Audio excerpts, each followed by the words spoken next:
To our meeting of October 21st, 2024. Welcome, and if you would please stand for the Pledge of Allegiance. I pledge allegiance to the flag of the United States of America and to the republic for which it stands, one nation, under God, indivisible, with liberty and justice for all.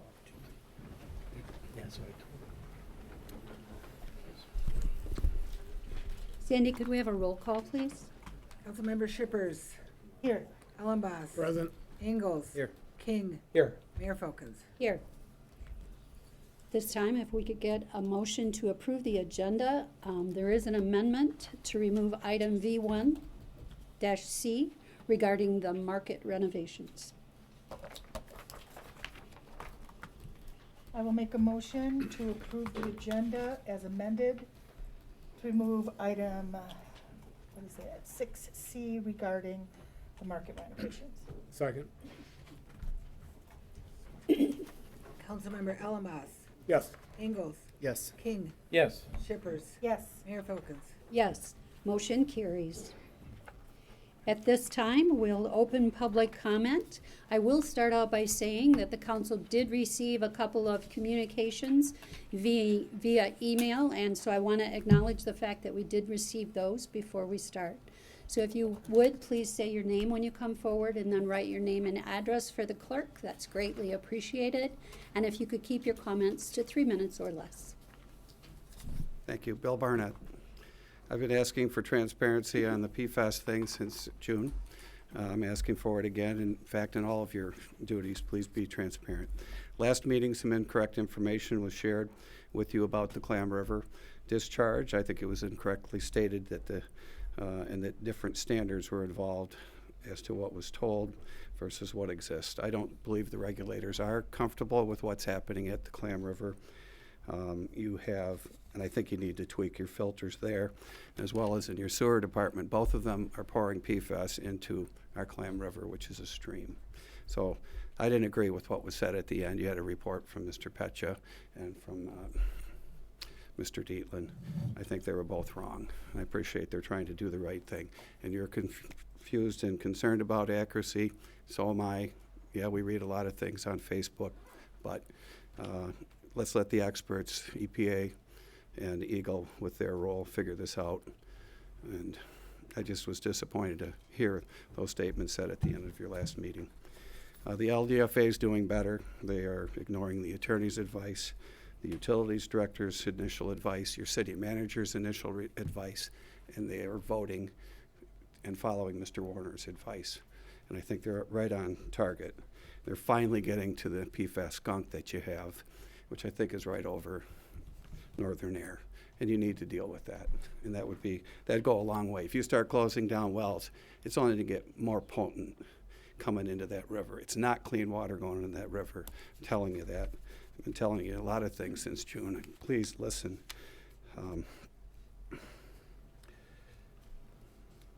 There's a public meeting coming up. Thank you for being involved on November 6th. 70 homes in this area are being tested. This is how enormous and monumental this is. 70 homes. 30 of them are in the city of Cadillac. I'm hoping 50 don't have it. I know 20 do in North Park. It's all the same aquifer. They're the same aquifer as the Andersons who are here again. I'd like to hear what the test results are from 6th Street and 13th Street. The public needs to know that. Again, I'm asking for transparency. You've had problems with your zoning enforcement, problems now with the city manager's contract. You're not being transparent. The city manager sat on this information since October of 2020 while that family sat there and drank this. And he's right down the street. You guys have got to pull it together. Please work as a team. Keep the LDFA together and be transparent. That's all I'm asking. Thank you. Thank you.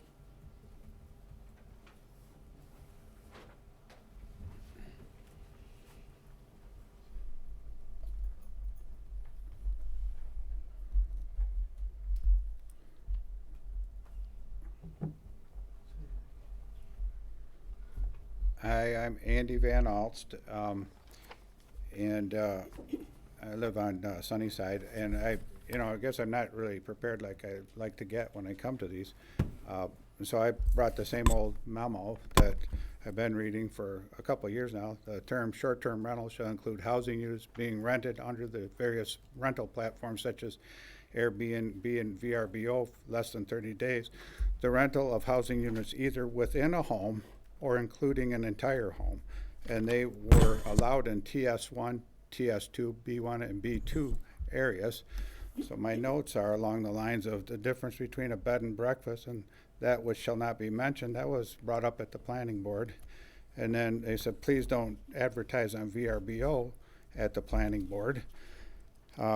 People are talking to me about recalls, and people are talking to me about not doing the automatic extension of the city manager. And then I'm not real comfortable with the enforcement still, because there's today on the way here, they can still see that there's an illegal Airbnb in town. Not just that, but Thursday, cops swarmed the house right by my house, and I went down and said, hey, what's going on? Well, we opened the door, and there was a man's voice. I said, and it's kind of like an Airbnb is what they told me. So I'm going, there's not supposed to be Airbnbs around here. So, and I'm not sure if that's true or what the deal is. But, my concern about the changes in the RM1, RM2 were that the paper says, Laura, the attorney, says that there's two major distinctions. One is owner-occupied, but that's included in the memo, okay? And then the other thing is that it's by special use permit. And we have a short-term rental by special use permit on Sunnyside, so none of them are here without a special use permit, where they're allowed in TS1, TS2, B1, and B2 areas only. And that was codified. You all agreed to it. Everybody here agreed to that, and nobody was complaining about it. So as soon as we move away from it, we're complaining. And you cause a shortage with the short-term rentals, and then the next thing you know, you're going, we have a shorting housing. And I went through the RM1 and RM2 areas, and how many blocks is that? How many houses is it? How many homes? How many people live there that will no longer be in long-term rentals because they potentially, and then what is the criteria for a bed and breakfast? Can I just go buy any house over there? No, it's got to be by special use. But if my name's Andy, then, well, not this Andy, but the other one, yeah, you can get it, but this one probably can't. So I want to know exactly what the criteria are for a bed and breakfast if I want to buy one, anywhere in there. Thank you. Thank you.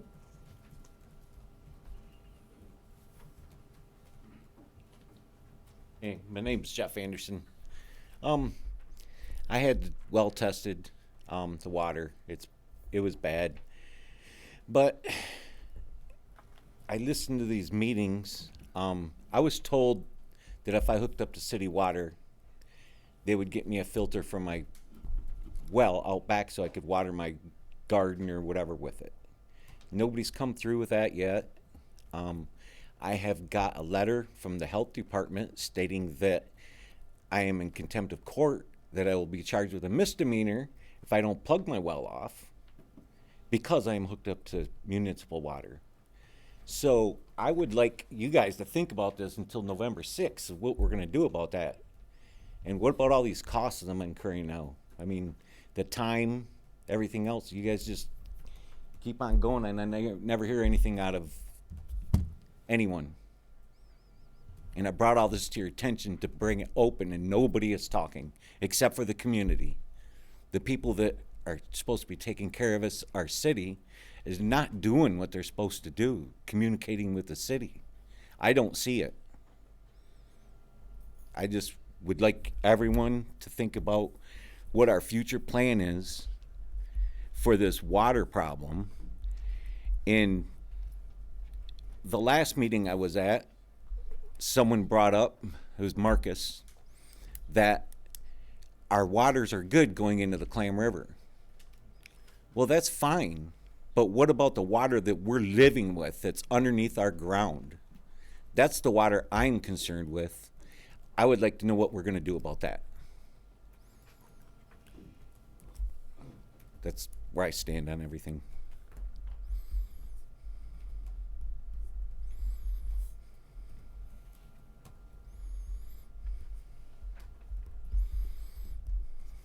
Thank you.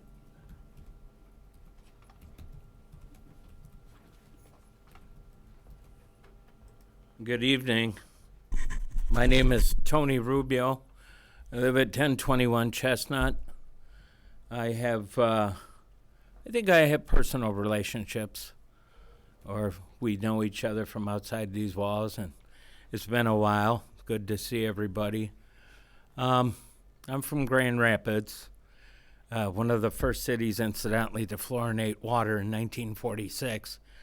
And I tell all my old classmates I live in Cadillac, and I'm very proud to do so. I love Cadillac, and I'm sure everyone in this room loves Cadillac and loves living here and being here and raising families and so forth. In a point of reflection earlier this week when I knew about this meeting, I said, we all got to be, and to resonate, Mr. Barnett, we have to be crystal clear and transparent. And if I could see a spirit of all working together, because 20, 30 years from now, nobody's going to care what side of the aisle. It's just, we got bad water. And you look at cities like Flint, they still don't have that resolved. I pray for the people in Flint. I don't know if they have their problems resolved. But may I suggest that we look within ourselves and find the nexus of this problem. Why do we have this water? Could it be the industrial park that used to set where our boys ring the bell after a victory?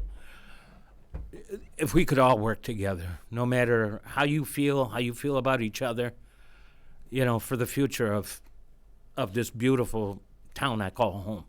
Thank you. Thank you.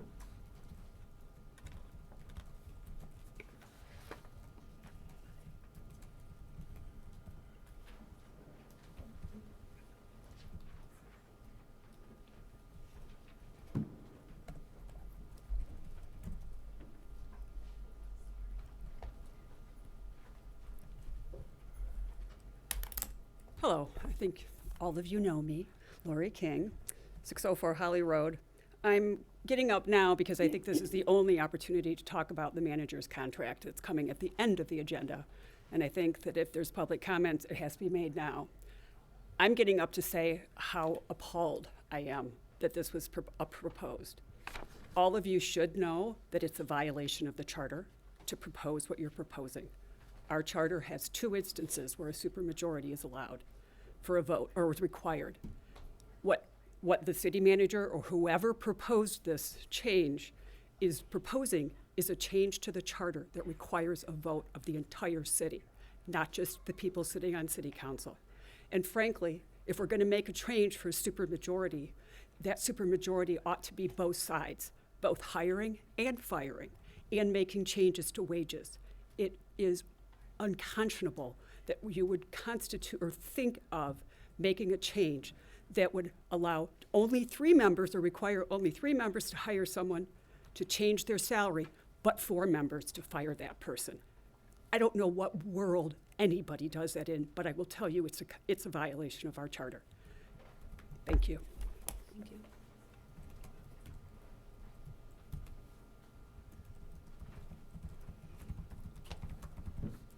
Good evening, Art Stevens, 310 Howard Street.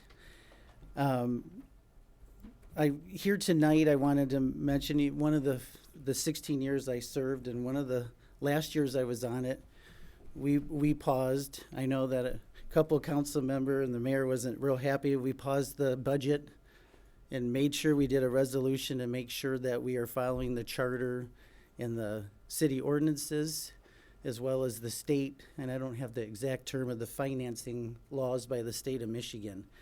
We had found that there were some areas we hadn't been doing, and that was one of the premises to make sure that budget passes, that we were doing that. I didn't know there'd be another person talking about the charter, but as you know as well too, I was the guy that always liked to bring up about following the charter and making sure we did in the process. And as I was looking through this, I was realizing what position you're putting the city manager in, of making this such a public display on his part, and what was the process. We did 16 of these when I was on council, and was there a committee? And before you decide to do this, to find out was the process followed, was there a committee? Was one or two people negotiating on behalf of the council, and it did not include a direction by the full council in terms of approving a city manager's contract? There are certain sections of the charter. One of the questions that I had is usually they would be reviewed in order to move forward. Is it being followed? And there are sections of the charter, section 5, that talks about ordinances, referendums requiring a majority vote. There are specific areas in the charter. Section 5.6 talks about specific areas where a 4/5 vote is required, and they lay those out. It's very specific. In a normal terms, it's a majority. Interesting, one of the 4/5 votes is appropriating any money. So one of my questions is, usually we would do this evaluation process and such prior to the budget, so that could be in the budget and approved. But if this request is coming, it's probably coming because it hasn't been. And that brings out a question of the 4/5. Do you need a 4/5 vote to approve appropriating additional funds? That's a question that probably needs to be clarified before. It also gives, it was mentioned a minute ago about, do we want to have councils by a vote choosing 4/5 votes? Whether they're found, I don't think they're even allowed to be, but to choose 4/5 votes for certain topics, like approving a contract or salary Thank you, Art. increases. Your time is up. 3 minutes, yes, thank you.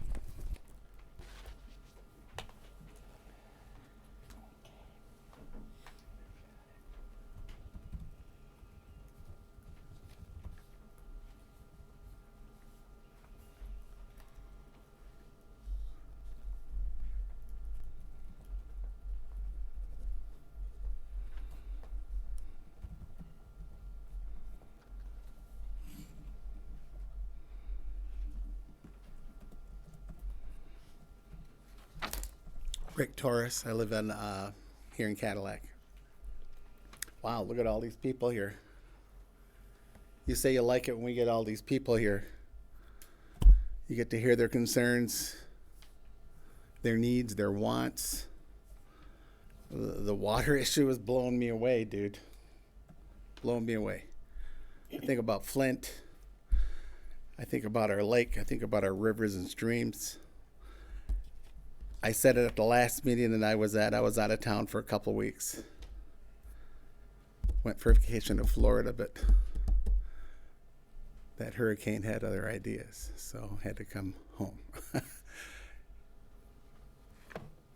The people show up because they have concerns. They let you know what their wants are. They voice their opinions. And they may be contrary to what our council is planning on doing. I say planning on doing, it appears as though, because despite what we say,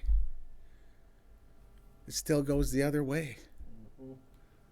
And my thought always with government was for the people, by the people. We're missing something here. We show up, we express our concerns, we let you know how we feel, and yet it goes the other way. I don't get it. And here we are dinking around with bed and breakfast now, still short-term rentals, ridiculous. You know what the people want. You as a council are working for the people. Give the people what they want. Why is that so bad? If you have your own direction and you wish the city to take, then maybe we need to have more transparency so we can see that and understand the long-term goals that you might have that will benefit us all. But as we see it, we come here, We fill this room. We say our statements.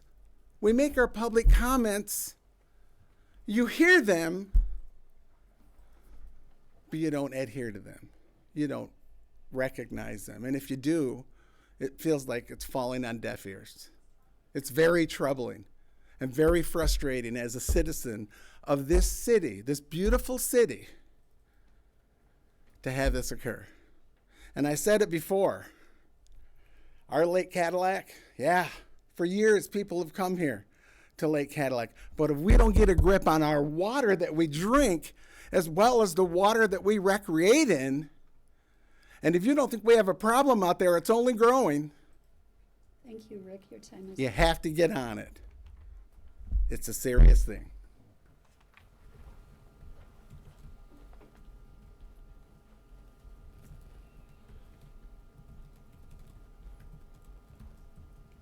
Okay, seeing no one else, we'll close public comment and move to the approval. One more thing? No. There is another, public comment. There is another public comment at the end of the meeting, as always. Yes, thank you, Tia. At this time, if someone would entertain a motion to approve the consent agenda as presented, and this evening we do have the minutes from the regularly scheduled meeting that was held on October 7th. I'd make a motion to approve the consent agenda as presented. Support? Councilmember Ingalls, Yes. King, Yes. Shippers, Yes. Ellenboss, Yes. Mayor Folkins. Yes, motion carries. Okay, this evening we do have 3 public hearings, so I will turn it to Marcus to introduce the first one. Thank you, Mayor and members of the City Council. This first public hearing this evening is in regard to the adoption of an ordinance that would add Section 46-754 to amend Sections 46-526 and 46-745 of our code. This specifically has to deal with utility scale battery energy storage systems. Mike Homier and his firm, Foster Swift, are working on this issue. I'm going to, Mike, if you don't mind, kick it to you to explain the importance of why we're doing this. I think also to note, we don't have at the moment any utility scale battery storage system projects in the midst. This is a proactive request. So PA 233 was enacted by the legislature in 2023. It actually doesn't take effect until November 29th of this year. And what it does is it vests in the MPSC authority to cite renewable energy land uses after that date if the local municipality does not have what they define as a compatible ordinance. Now, there's some dispute about what a compatible ordinance is. On October the 10th, the MPSC issued a 168-page order that, in my view, overstepped its authority.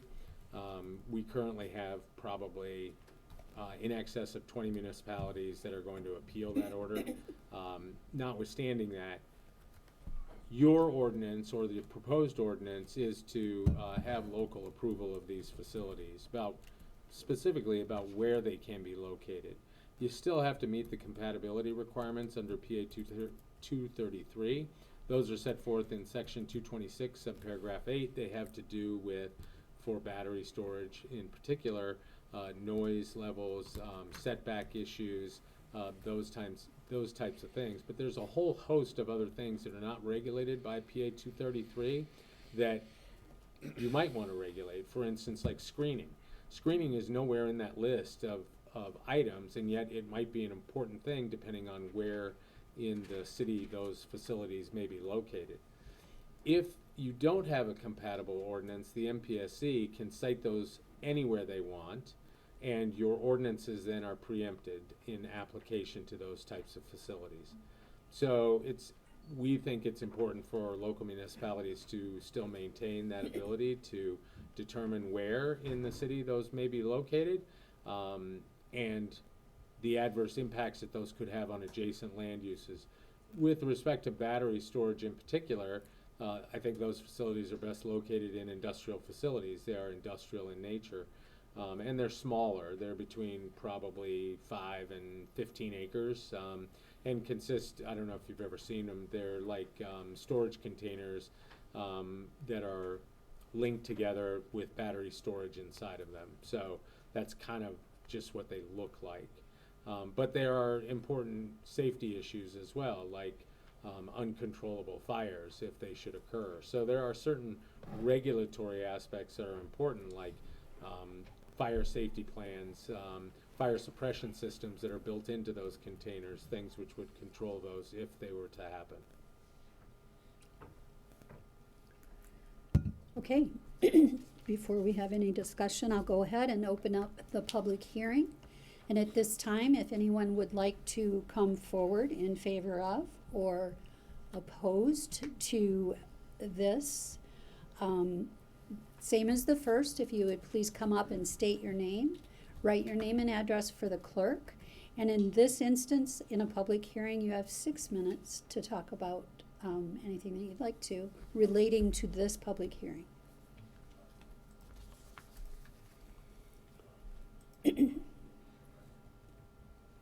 Okay, seeing no one, we'll close public comment and move to any discussion amongst the council for questions or concerns. I appreciate this catch, Mike, to make sure that we do have local control for this sort of thing. Anybody else have anything? Okay, if not, I will make a motion to approve the resolution to adopt ordinance to add a new section 46-754 to and amend sections 46-526 and 46-745 of the Code of Ordinances. Second. Councilmember King, Yes. Shippers, Yes. Ellenboss, Yes. Ingalls, Yes. Mayor Folkins. Yes, motion carries. Thank you, Mayor, members of the City Council. The second public hearing this evening is regarding the request to consider the adoption of an ordinance that amends Section 46-4, 46-186, and 46-216 of our code. This is specifically to bed and breakfasts. At the last council meeting, I did provide a brief explanation as to what this was all about. The request was to have John do a presentation, and so he will this evening get a little bit more into details. But again, the sort of key takeaways is that, one, this does not somehow open up the floodgates to allowing this use anywhere within the prescribed districts that the ordinance is amending. What it does rather is simply give the Planning Commission the necessary tools to, on a case-by-case basis, consider whether or not that use, the bed and breakfast use, should be allowed as a special use within the zones accordingly. So, John?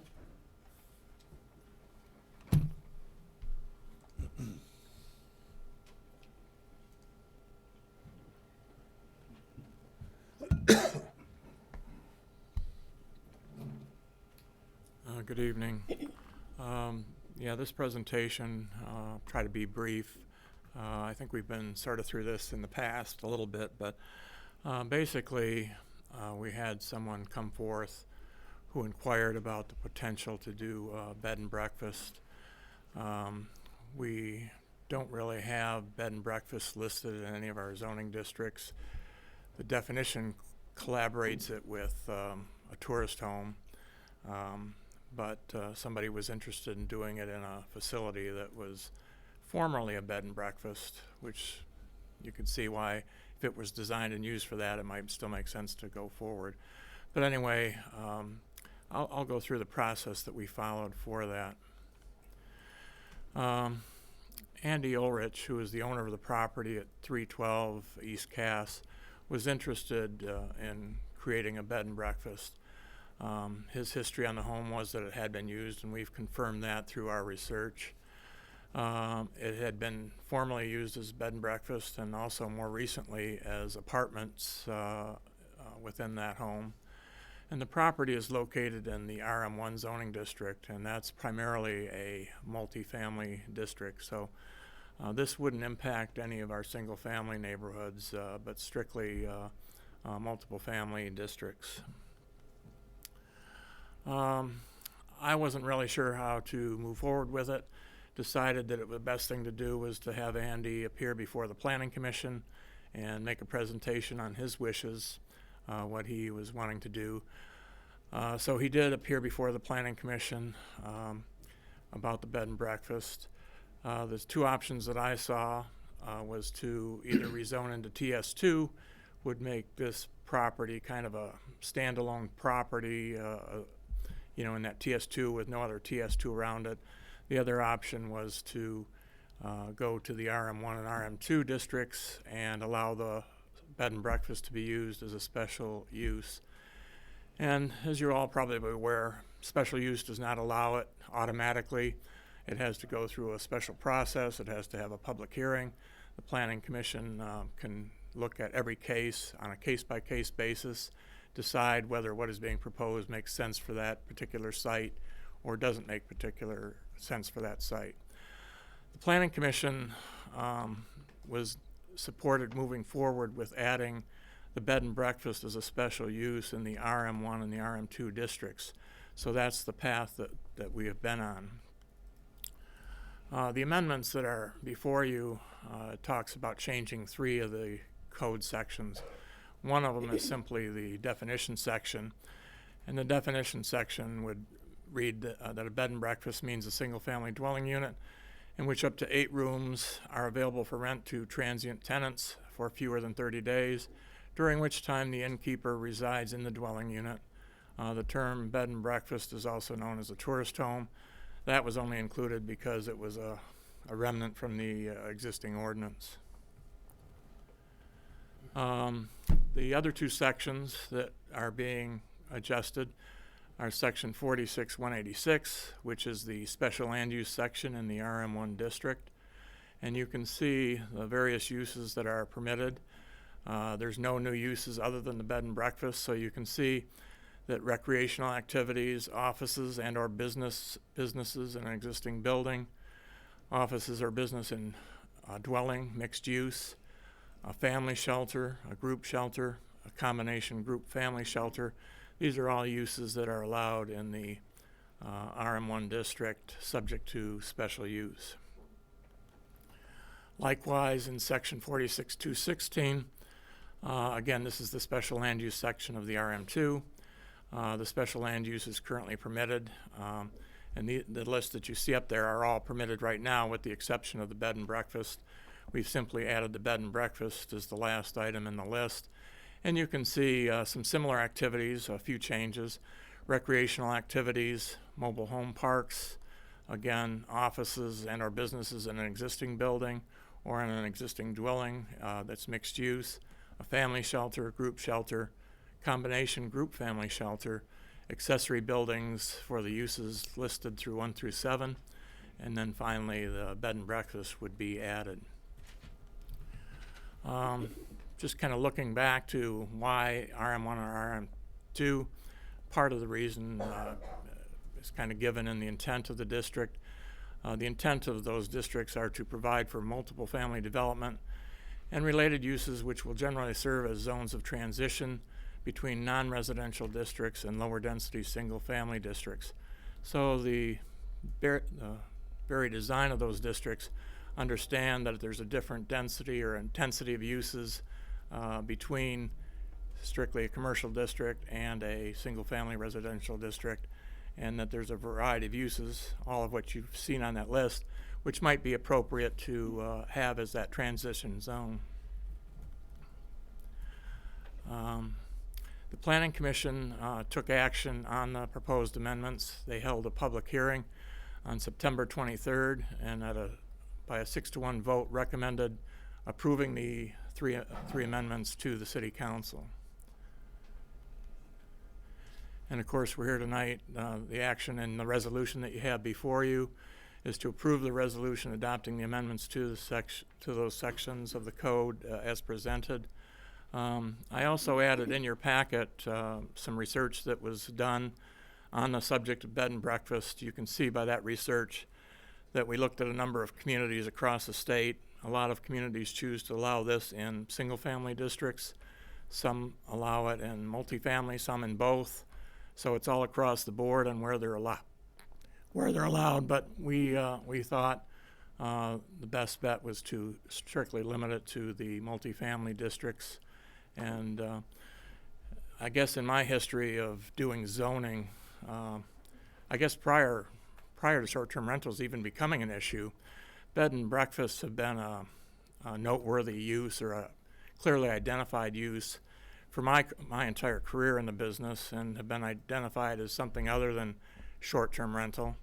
If you look at the numbers across the country, there's like 2 or 3 million short-term rentals, and only about 30,000 bed and breakfasts throughout the country. So even by sheer numbers, it's a much lower incidence of bed and breakfast.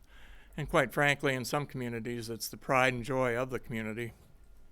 I know recently we were in Alma, Michigan for a Connecting with Entrepreneurial Communities conference, and the social event for the whole conference was held at a B&B in Alma, and it was a very nice facility, nice grounds, had ample room for the social gathering. So that's all I have on this subject. Thank you, John. This time we'll open public comment as it relates to just this public hearing.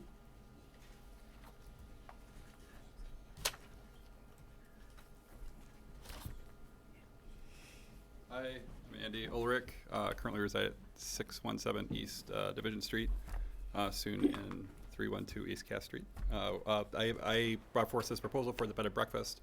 The intention was to make this it is truly one of the best historic homes in Cadillac. It was owned by the first treasurer for the city of Cadillac, and with the intention or hope to possibly make it a bed and breakfast. So I was talking to the city about possible options for doing that. Went to the planning commission first. Just know that this is hopefully this place has hardwood floors, 6 bedrooms, 7 bathrooms, 2 hot tubs. 3rd floor has a huge bedroom with a spiral staircase going to a 4th floor loft that overlooks the lake. It's very nice. I talked with several people who spent their honeymoons there when it was operating as a bed and breakfast. So I think what the city is trying to make is like a path forward for the option to consider it to be that. So I want to also, I know there's a lot of heat. I realize, and possibly the crowd, if you're here, that there's a lot of folks that are not happy about Airbnbs. I just wanted to elaborate. This is totally different than that. Like if there was something happening, loud music or something, I'm on site, and I would know within 30 seconds, whether something was happening. So, and put a stop to that.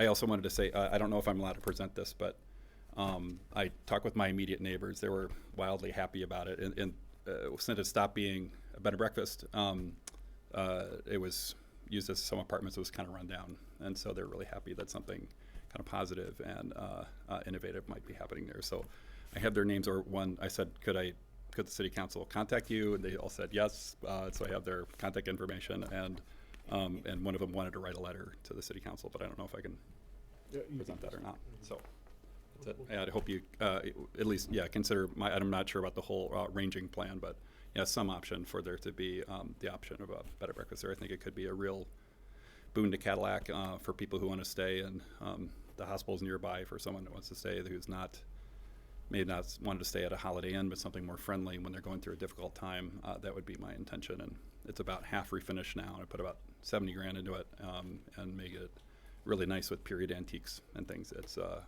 hopefully be a classy and kind of a respite for people. Thank you for your consideration. Andy, I can pass them out.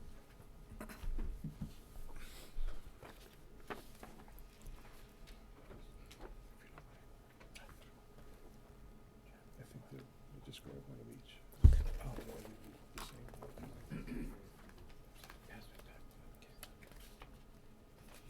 Okay, seeing no one else, we'll close public comment and move to discussion amongst the council. I have a tough one on this because when I came to town, that address was an Airbnb run by the Feaster family, and I think it was really neat. What I have caution about is exactly what some of the comments have been today. I think the city has gone about things in a way that has caused people not to have confidence in what we're doing and not have confidence in what the recommendations are. Andy Ulrich, I appreciate this. This is what I've asked our community development director to do. Anytime we're going to go to a district and look at changing the zoning on it, let's talk to our citizens. I don't care what Elma's doing. I don't care what Adrian's doing. I want to know how what we're proposing here in Cadillac is how it's going to affect the neighbors around it. So I think this is huge, Andy, and I appreciate this. What I wish is that this had been done when it had gone to the Planning Commission, along with a history, so I could understand, because I still don't, and I talked to a couple of the members at the Planning Commission, historically, why when it was the bed and breakfast before, why we have to change the zoning of 2 districts to allow it again, and were there any other options discussed that way? And my understanding is there were no other options discussed that way. I know that at both the Planning Commission level and coming here, I had calls all weekend about people's concerns about this recommendation because other neighbors weren't talked to. Why are we doing this when a boarding house was just rejected a block and a half away, and we've said what we want our neighborhood to be? And I did do explanations. There are several people in this audience that I had discussions with saying, a bed and breakfast is very different than a short-term rental.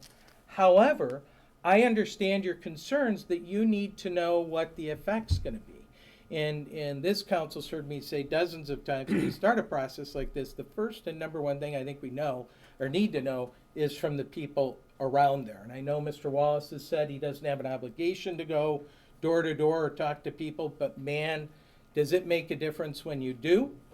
Do we have transparency when that happens?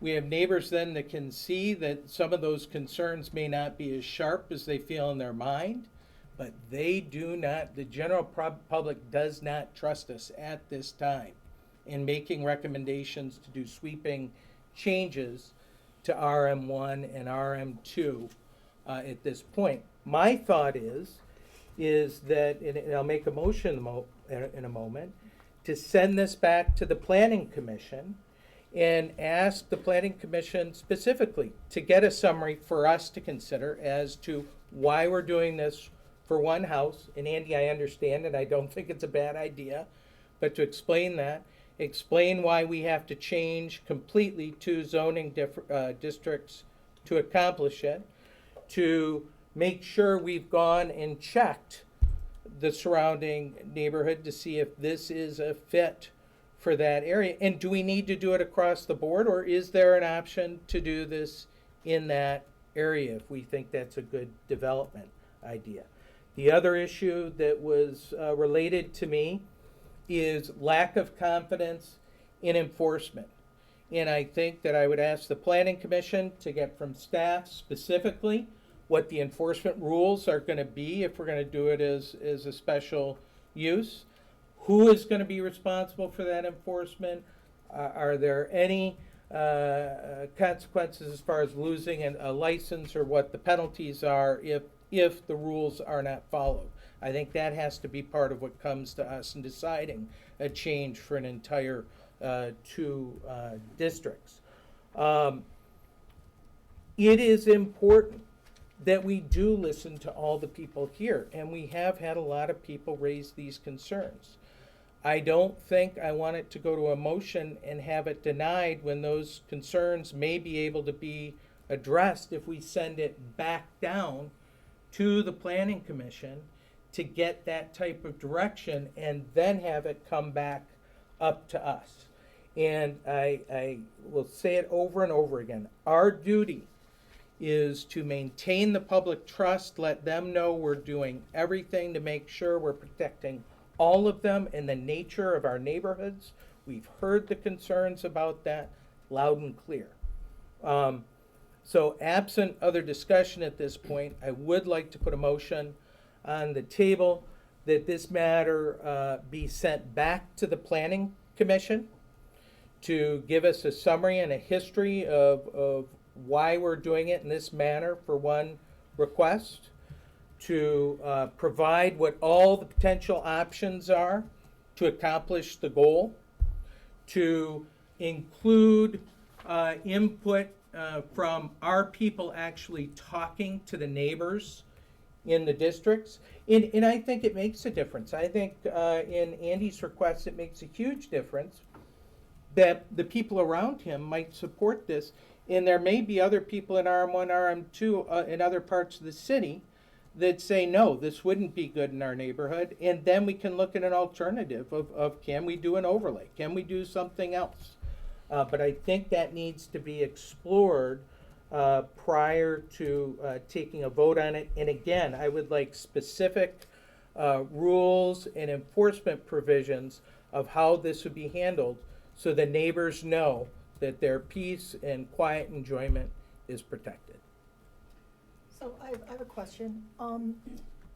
When we issue a special use permit, doesn't it always include all those rules and stipulations? It might or might not. I'm asking Marcus or John. Do we, when we issue a special use permit, every special use permit that has come before me has had very specific stipulations? Generally, when somebody comes forward with a special use permit, they have a management plan for how they choose to want to operate that. The ordinance does not contain operational standards specifically addressing bed and breakfast. However, it does address probably about 8 general standards, which deals with compatibility with adjoining land uses, whether it will raise or decrease the value of adjoining properties. There's a number of issues that are looked at, and a full in-depth report is sent to the Planning Commission when they make those decisions, including showing the photos of all the surrounding properties and the nature of development, and talks about those issues. I would just say that if you go back and you watch the minutes from the Planning Commission, it went through the Planning Commission process, and we scheduled a public meeting, we listened to the public, we stepped through the process as it should be managed. And the Planning Commission felt very strongly that this made sense. And does it make sense in every RM1 and RM2? Maybe not. But in this particular one, the Planning Commission did feel as though it made sense, since this facility sits directly across from Kirtland Terrace. There's businesses right next door, and so they felt like, and I'm not here to speak for the Planning Commission, I'm a member of the Planning Commission, so I was part of the discussion and got to listen to it all. But they felt like in this instance with this very special property that it made sense to bring it to the council for consideration. And so I just want to share that. I also would like to add that we were very much opposed to spot zoning, and we asked before that things be uniform, and that with the place on Pine Street, remember the Planning Commission, we were opposed to cutting out a little piece for that place. And so the message that I wanted to convey is that if we're going to do this, if we're going to allow this kind of use, it has to fit in so that it isn't just one person gets, as was insinuated earlier, who you are, not about the property to get approved. And I could see when I was reading my packet and looking at the 2 zones that was also listed up here that to be amended for this purpose, the reason probably that the 2 zones were is because they allow for the exact same other 8 purposes. The only one that they don't allow is for bed and breakfast. So if we were going to try to be uniform in zoning, then we would want it to be uniform in zoning. And that's what, so this is what the planning commission, who is the gatekeeper for zoning, sent to us, that it was in these zones that all have these same criteria, that these are places where it would fit, but it's not given that anybody in those areas can do it, which is another safeguard, that it needs a special use permit.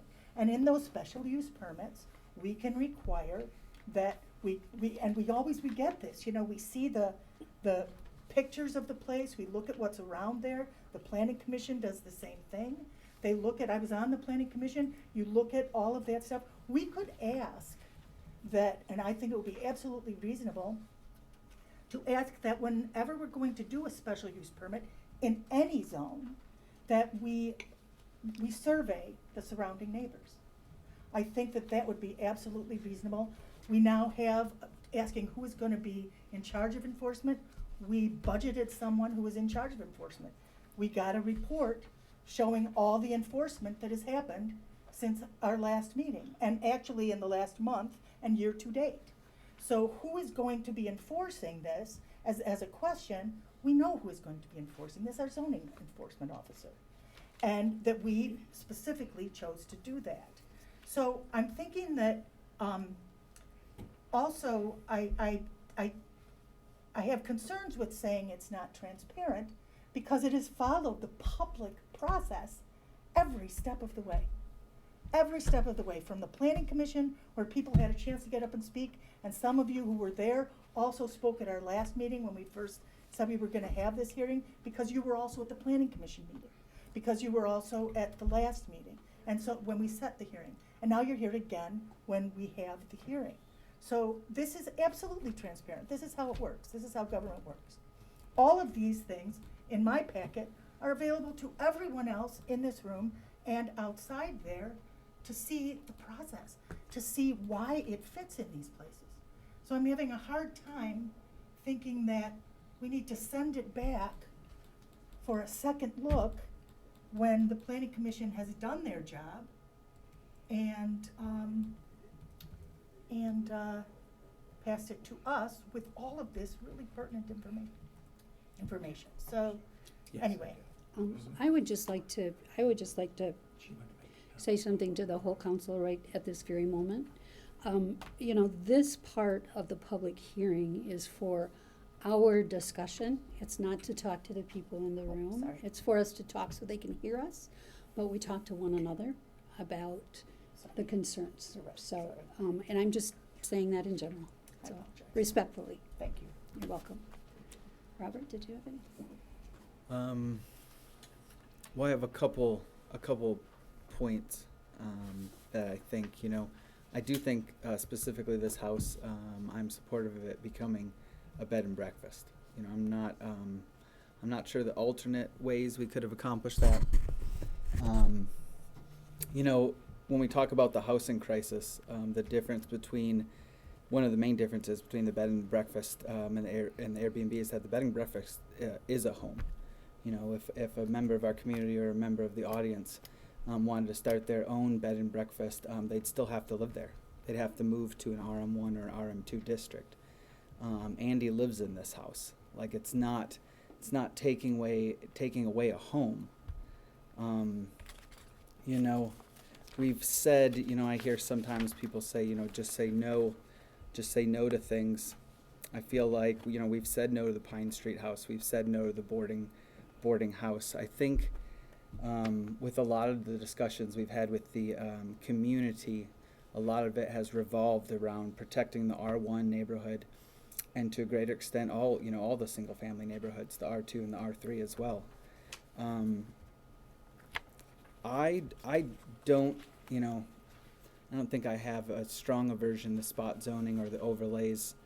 I just don't know if a bed and breakfast, it almost seems like an improvement in the RM1 or RM2 district over like a group home or something like that. You know, so when I look at the list as what is allowed and what isn't allowed, it's kind of hard to see how the bed and breakfast is a bridge too far, you know, as adding the 8th or 9th thing to that list. You know, I guess, you know, I'm still a little on the fence, but you know, that's where I'm at on several points. If my failing memory holds me right, Andy will be living in the house. Well, when Andy and his wife or family wants to go on vacation, that's what popped in my mind. Who are they just going to shut it down, or is there somebody in place? Just a thought. Now, having said that, I'll second Councilperson King's motion. So, to be clear, too, because the thing that Brian just pointed out is probably going to be spelled out, or maybe already is spelled out, that they can only have tenants when they're there. I'm sure that there's a requirement of that.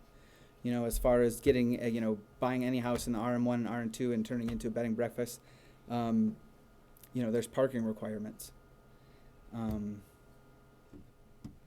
know, if we're feeling like some of these RM houses weren't contacted, like the feedback hasn't been there, or that the other options haven't been explored, you know, I'm willing to let this go back down and not pass it tonight with a specific list of, you know, what exactly are we looking for from the Planning Commission? You mentioned, for instance, right, an overlay. So if the explanation is given by the city to the Planning Commission, or John, you know, we thought this was better than an overlay, but this is what an overlay would look like. You know, these are two choices. And then maybe the city generated, you know, Brian says, what if Andy goes on vacation? I mean, if that type of regulation was in writing, the answer to the question would be like, here's the rules. You can't rent it when he's not there. You know, so if that's what we're looking for, I think that does sound reasonable. I also watched the Planning Commission meeting. I don't know, you know, when it comes back, if this is going to accomplish anything other than more public awareness, maybe, and a little more public awareness. Nothing might change when it comes back to us. And, you know, the public is welcome, you know, to contact me. But, you know, I live, you know, this is my neighborhood. A lot of the RM1, you know, when Andy steps outside his door, he sees Kirkland Terrace. You know, my kids don't play in the front yard. Nobody on my block plays in the front yard. I get calls for speeding all the time. When you live along Cass Street, that neighborhood was torn in half when the interstate got put in. Like, it's not, you know, it is what it is. I think this would be a good spot, and I would be willing to let it go back down to Planning Commission. But I would like to understand what you're requesting of them. As I said, I would make it, and we've got the record, the motion was to get the summary of the history of that home, to have the options, because I think it's important any time that we consider something, we know what all the options are, just not one pointed option. And as to why we would do one option over the other and have that survey, the public awareness is exactly part of my point. So that there is public awareness and knowledge in making this decision and trust in our making our decision once that's done. And I do think we have to frame out what the rules are and why we're either doing it in option A form, and that this is in the best interests of our citizen, or we're doing it in option B, because that is, or we're saying no, because neither of those fit. Is part of your motion requiring letters to be sent out to the homes that are in the RM2? If I could just quickly jump in. So unless Mike or John can advise me differently, I believe official notices would have gone out through the zoning or the zoning amendment process within a certain perimeter of the property? People within or 300 feet. Of the whole zone, right? Or People within not for text amendment. When we get to the point where the actual use would be considered, it would be people within 300 feet. Gotcha. But for text amendment, it's just a general notice. Right. In the paper, yeah. Yes. So there's another stopgap. The amount of homes in the RM1 district maybe is what, 100, 200, I'm not sure. But, you know, I'm proposing or asking if that's Well, and I'm saying specifically, because that- I don't want to get to the point where you're like, we asked, it wasn't clear, and, did the letters get sent out, they didn't get sent out. Well, and then we're right back. in this case, we know for text change, they did not. Yeah. And I think what Andy's done is awesome, Right. getting these letters. But we need to know that outreach is made to the other people. And we may find in doing that, because it's all of RM1 and RM2, that there's a vast majority around Andy's home that support it. That therefore, if there's an overlay suggestion, that may be the best one. If the people in the other neighborhoods in the RM1, RM2 say, no, this is not what we want. And Councilmember, that's what I'm trying to just understand administratively for our process, because the law doesn't require for text notes. Absolutely it doesn't. I'm saying But, ethical. no. Well, I would argue that it's not an ethical situation. I would say that it is not gonna hurt anything. It's just a matter of, I don't wanna come back and say, hey, we sent it to people within 500 feet of X, if you and I are on different pages, or I and the city council are on different pages of what that X is. And so, we gotta remember that before us tonight isn't the specific house. It's the specific house tonight that brought all this to being, because they had requested that we allow them the ability of doing it. And so to be able to do that, that's why we're looking at the zoning amendment. So there's another opportunity in the process as it is written for us to gather that information that you're looking for. Rather than saying no, absolutely. Exactly, right. But we don't But get that's not- there until they apply Right. for a Yeah. special use permit, which they can't do until the We changed the special use permit Because it has to go back. exists. It has to Right. go back to the Has to go planning commission in the homeowner's next steps, right? Yes. So that's when he has his business plan and when they have all of the detail down to that property, that's when all the people are going to be notified. And so there is another opportunity for it to go back through the rest of the process so that these things that you're asking about are going to be addressed in the next step.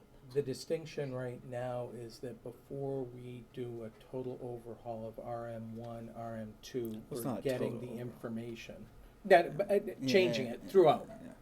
Text change for both sections. Yeah, it's not a total. It's gonna give us feedback, it's gonna let those options be looked at to see what's and the least impactful, the least negatively impactful in those districts. So what would they do differently other than, because right now, the way it is, you cannot apply for a special use permit until, this is like the first step, it's like, in order to make it possible for that next step, where we learn about the history of the house. And what, would that be to not make these changes and just to spot zone or to create an overlay zone? Or I is don't that know what you're until I looking get for? that I wanna know what the options are Okay. for that. Marcus, If I you- may, and then Robert. one of those options was a part of the presentation this evening, which was instead of bringing forward to the planning commission for consideration the amendment to the RM1 and RM2 zoning districts, it was to look at a full rezoning of changing the zoning classification itself into, and John, did you call it tourist? TS2. TS2, yeah. So, not that there may not be other options as well. That was one that did not get fully explored because there was consensus with moving forward with the RM1, RM2. I apologize for putting words in your mouth. I don't mean No, that. that's So- basically what it was. It was preferred to take this path. These are conversations that happened without at least what I saw exposure to the planning commission being able to consider or not, then moving up to us with that information. So I'd leave my motion on the table and I think it was You have a seconded. second, let's have a vote. Well, hold on. I mean, I think I have one more thing to say. I think I prefer to have consensus, and I feel like we're close, and I feel like what we're asking for is only gonna result in some inconveniences for Andy, but more public awareness. So I'm not sure that this isn't just a needless delay But let's go down that road and see what the process uncovers. So I would ask, though, that I would support that going back, but I think the specifics of the history of the house and getting in touch with the neighbors, I think what we're looking for is, are there options other than adding the 8th component to these zones? Yes. When, with shelters and businesses and recreational activities. So is there an option other than just adding item 7 and item 9 to the different groups? and giving the community a little long to render objections if some people that are in the R3 on the edge of the RM1 or people that have homes in RM1 to another chance to be vocal, because I haven't heard from any of them. I've only heard I've heard some positive things. Yeah.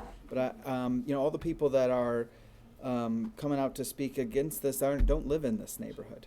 They don't live in these RM1 homes. So. So would you amend your motion to just include? Yeah. We live in to- RM1. Our apartment complex is right there. Please respect the process and the discussion. Thank you. Would you be willing to amend your motion to have it just be look at, to narrow it down so we're not sending them out to talk to people in the history, so it doesn't, to remove its focus from this specific property, just the process.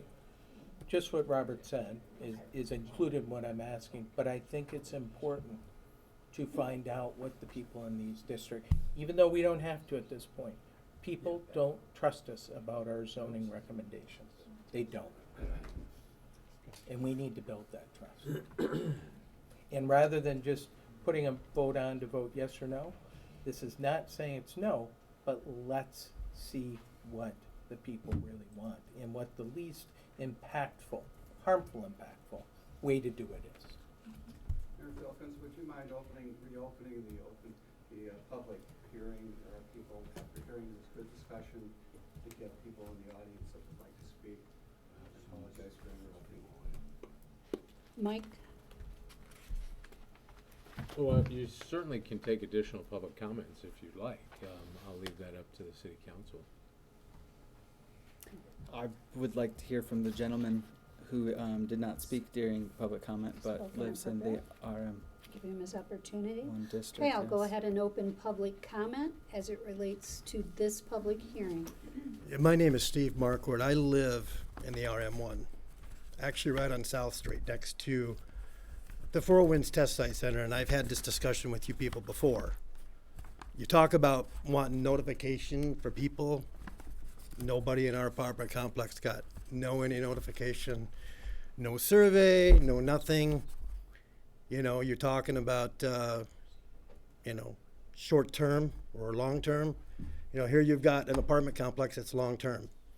You put this RM1 thing, or you put this on the map, whatever the case may be.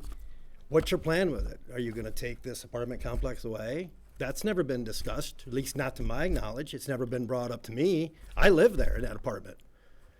Nobody in that apartment complex knows anything about any of this, except for us two. And we found this out by text messages, word of mouth, which begs the question, are you guys actually doing your job by doing surveys, checking out the neighborhood? I think you're going to find out if you go down our neighborhood, which actually goes right into South Street, or it goes into Holly Road. I think you're going to find out that the answer to that's probably going to be nothing in our area anyway. They don't want it. And actually, some of the people that do live in our apartment complex that I've actually talked to, they're afraid to come here and say something. And they're actually afraid they're going to lose their home because, okay, you're probably not going to take the apartment complex away from us. But what's your plans with it? Why do you want to put it on the, why do you want to zone that? Obviously, you must want it and you must be interested in it, or you wouldn't make any attempt to put it on there. Am I right or am I wrong? It's a yes or no question. Fair enough. I found that out. Well, I think they should. Yeah. I think they should answer questions. In a hearing, they can. Would anybody else like to speak?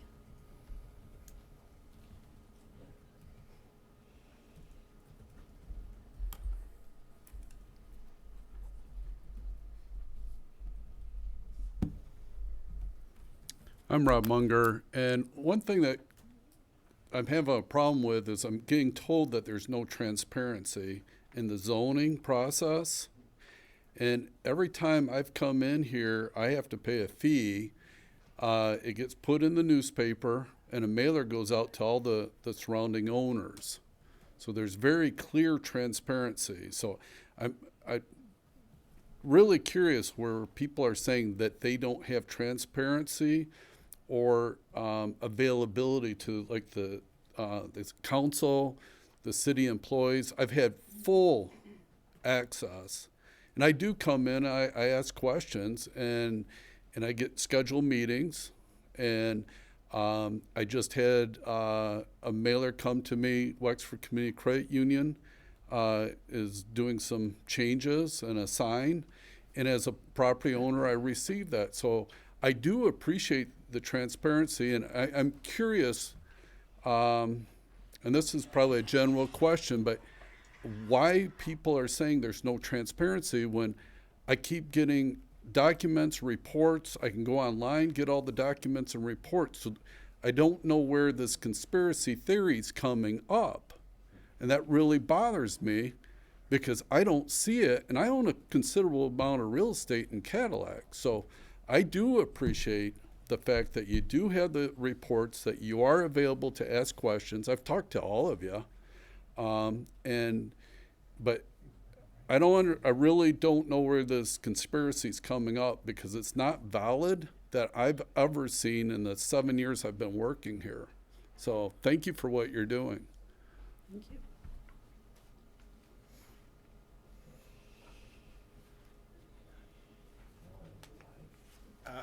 Andy Van Alst again. I think that probably the main concerns that I'm hearing from people are that they don't like the whole idea of changing all of RM1 and RM2. I mean, that's by special use, but you did a special use permit out on Sunnyside, is that right? So, I mean, that's how that got approved, and why couldn't you just do a special use permit right now? Why do you have to add text to RM1 when you could, there's other alternatives. You could just go, yeah, we'll do it. I don't like spot zoning. I don't like changing everything. I'd rather go change that than change all of it. So that's my concern, and that's, people have voiced it. Thank you.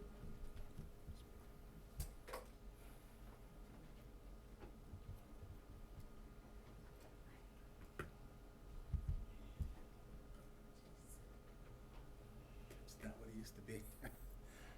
Rick Torres. People talk about transparency. People talk about, you know, what we want. I've said it. Other people have said it. Mr. King is talking about sending it back to the Planning Commission.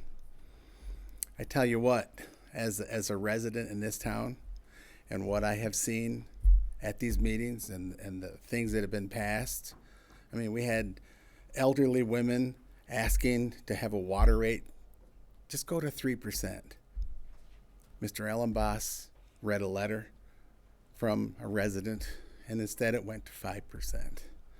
We had a resident on his hands and knees the last meeting I was at, begging the council. I mean, okay, so it goes back to the Planning Commission. You know how we feel? You're going to do what you want anyway.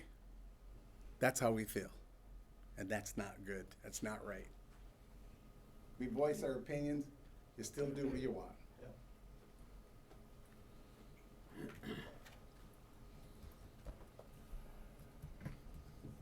I have a lot to say about your zoning and your transparency.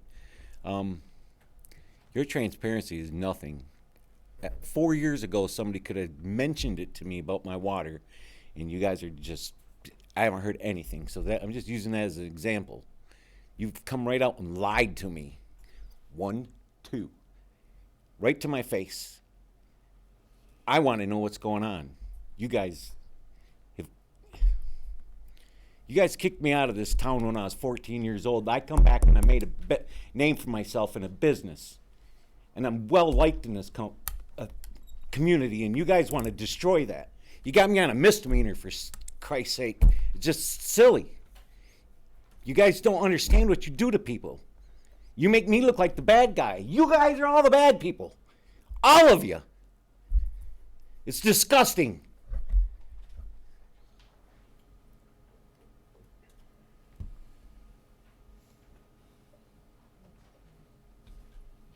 Hello again, Art Stevens, 310 Howard Street. I did just want to commend Councilmember King. I do think the trust issue has been coming up.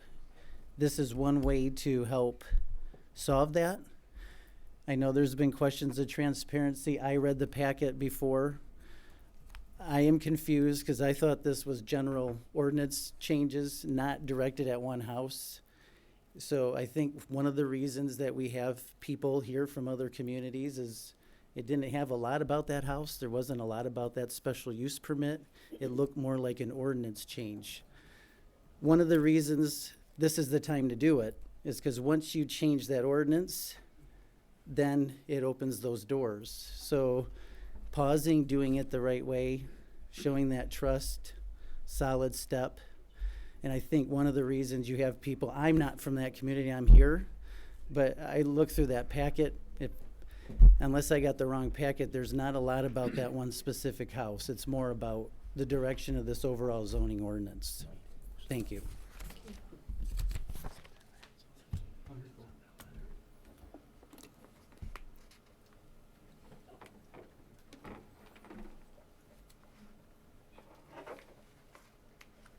Okay, seeing no one else, we'll close public comment.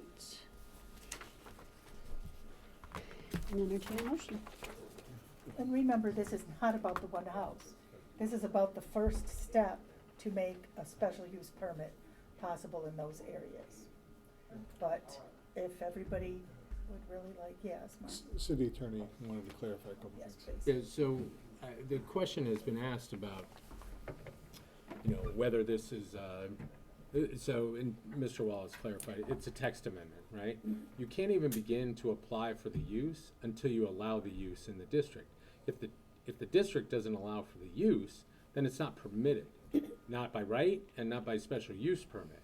So this is just initially a proposed amendment to amend the district by text amendment to allow it as a use permitted by special use permit.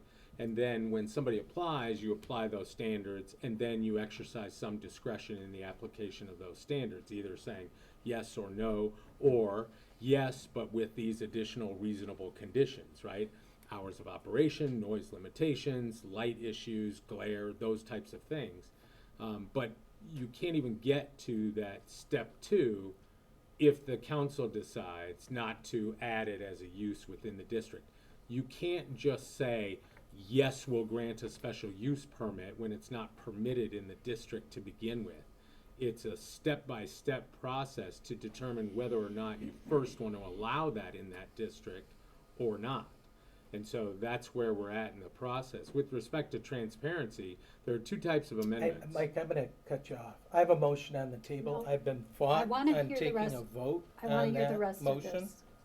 this. I want to hear the rest of this. There are 2 types of amendments. One is text, which allows for publication, notice by publication.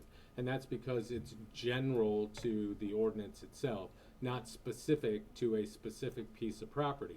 When you have a special use permit and a public hearing is required under the Zoning Enabling Act, then notice must be mailed and published, mailed to everybody within 300 feet of that property.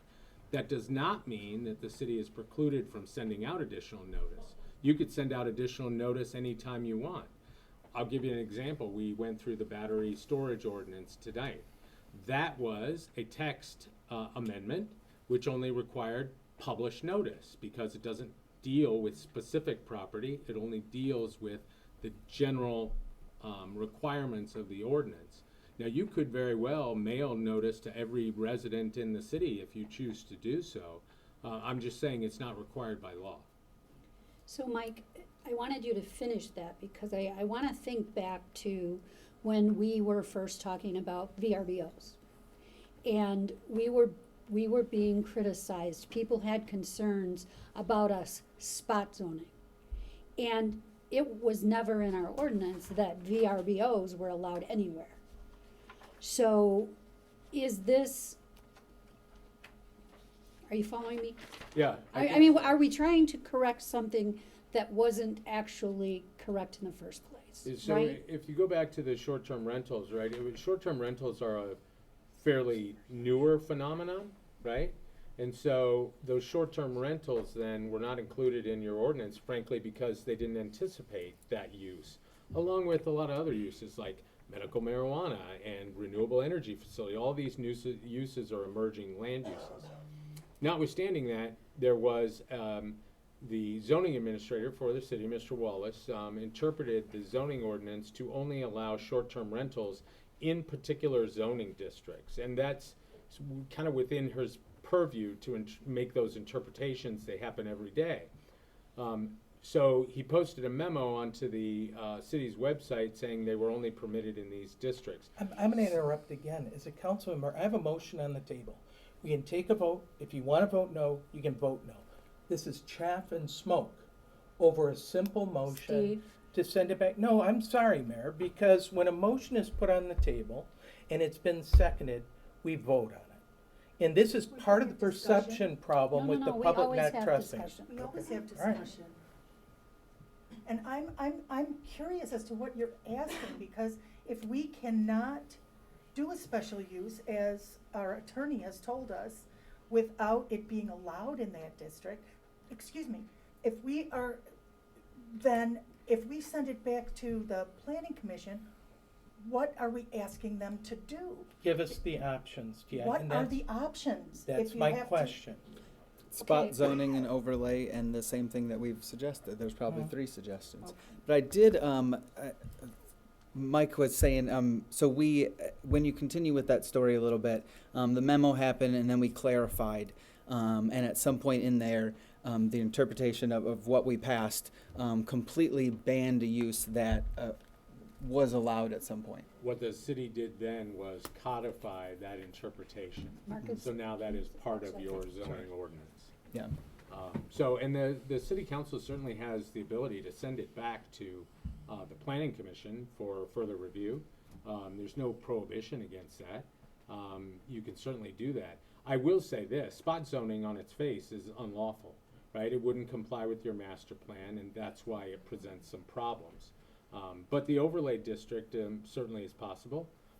You could have an overlay which, and typically what an overlay does, it doesn't open all of the district up, but may identify certain areas in a particular district that might be suitable for that land use. So thank you, and respectfully, I just needed to understand that, and that's why I sought that clarification.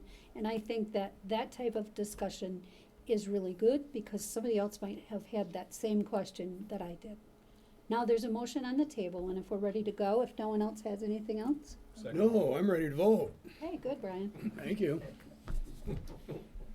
Councilmember Shippers. Yes. Ellenboss. Yes. Ingalls. Yes. King. Yes. Mayor Folkins. Yes, motion carries. And I appreciate opening it back up for public comments. I think that was very good. I thought that was good too. Good job. It's all in learning, right? So Yes. it helped. Okay, we have a third public hearing regarding a brownfield plan. I skipped. I was already looking at communications. No. Sorry, Oh, I man. wish. Yes, thank you, Mayor and members of the City Council.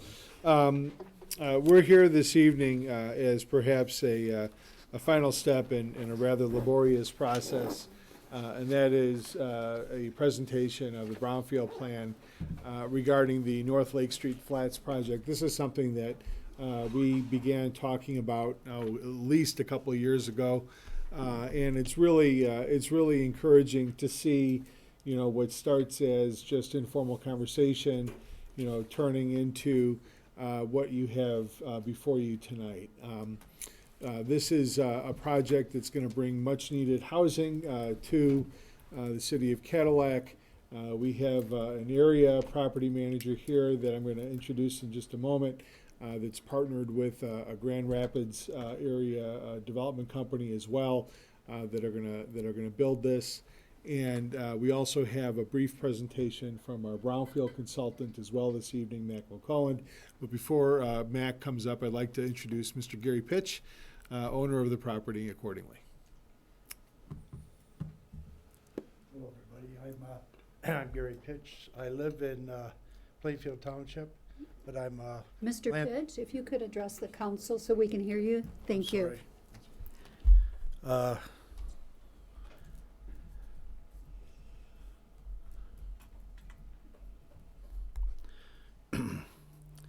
So I've done developments in other places. I did the condominium project across the road from this one. And I bought the old craft site and tore it down, and we built the condominium project. But I started purchasing property across the road. I did it in 6 different acquisitions, and I tore down a couple of buildings that were there. And it's up till today that I'm making, I'd like to get your support to get a tax increment financing approved so we can do this project. The state of Michigan has given us a grant, and they've given us a model of what we have to build to and how much we can charge for these units. And and because of the increased cost of construction and interest right now, we're going to need a tax increment thing to bridge the housing gap, so we can afford to do this. It makes this project viable. And Mr. McClellan put together a nice report, 35 pages, and I think he's in a position to explain the details. Not all 35 pages. Every page. One at a time, word by word. Yes, it'll only take 2 hours. We're good. So, yeah. Thank you. Good evening. I'm Mac McCullen, the Brownfield consultant for the Brownfield Authority. Interesting opportunity. What happened is last July there were some amendments to Act 381, the Brownfield TIF Act. You've had a number of projects come through for Brownfield tax increment financing. It provided for an interesting opportunity to support workforce housing. That is, housing for individuals with 80 to 120% of the area median income, sort of the missing middle, as it's sometimes called. And what it does is, normally in these brownfield plans, you have a certain number of eligible activities, site preparation, environmental work, those things. What this does is says the gap between the development costs and revenues is now a brownfield eligible activity that can be reimbursed through TIF. And that's what Gary was talking about. With construction costs, with interest rates, the development costs are here. You would have to charge a lot more. It wouldn't be for workforce housing in order to make the project happen. And so what this does is essentially able to write down the cost of those rents by providing this tax increment financing in the project. It lowers those monthly rents kind of just for this over time. It's about $290 a month that this provides, that lowers the rents from a rate down to provide for workforce housing. Importantly, about 41% of the funding comes from the state. In this case, it really amounts to be $1 million grant over time by the state to help support workforce housing in the city. The Brownfield Plan was already approved by the Brownfield Authority on October 1st. Because the project is in the DDA approves an interlocal agreement to contribute their increment to the project. That was approved on October 2nd and comes to you for approval at the city level. We also have to get approval at the state level for Michigan State Housing Development Authority, MISTA, for the state tax capture portion as well. We have to request that specifically. So just a quick summary about brownfield increment financing. The increased taxes that are generated by these projects are captured and then used to reimburse those costs, those available costs. So you have a certain amount of taxes that are being paid now. The investment increases those taxes, and for a specified period of time, they're captured and reimbursed to help support the project. The taxes are only captured on this specific project. For DDAs, it's a broader district. For other kind of tax increment financing, it's a broader district. It's only for this specific piece of property. And capture is limited to the amount of brownfield eligible activities that are in the plan or a term set by the plan. And then also state and local taxes are captured. The CAP school debt is exempt from capture. And as well, I have a note later on, but importantly, schools are held harmless by the state foundation formula, by their taxes being captured. As well, and intermediate school districts, after a recent amendment, are reimbursed for their costs. So the schools are essentially held harmless. This kind of gives a pie chart of what that allocation is. About a quarter of the taxes are from city, about 20% are from the county. The others amounts are from the smaller taxing jurisdictions, and the state represents about 38%. Because the school debt isn't captured, that state increased a little bit to that 40% that it had before. Properties have been vacant for a number of years. As Gary said, acquired the property, took down those things, and have been kind of waiting for an opportunity to develop that property. And this new law really provides that opportunity. They're proposing 48 workforce housing units in 2 different buildings in a near downtown location near the lake. This gives just a quick rendering of what those sites will look like with the 2 buildings on that site there. The rents cannot exceed that 120% AMI as set by MISTA, and the households all have to qualify as having incomes of 120% AMI or less. And there's a reporting requirement that's necessary for that.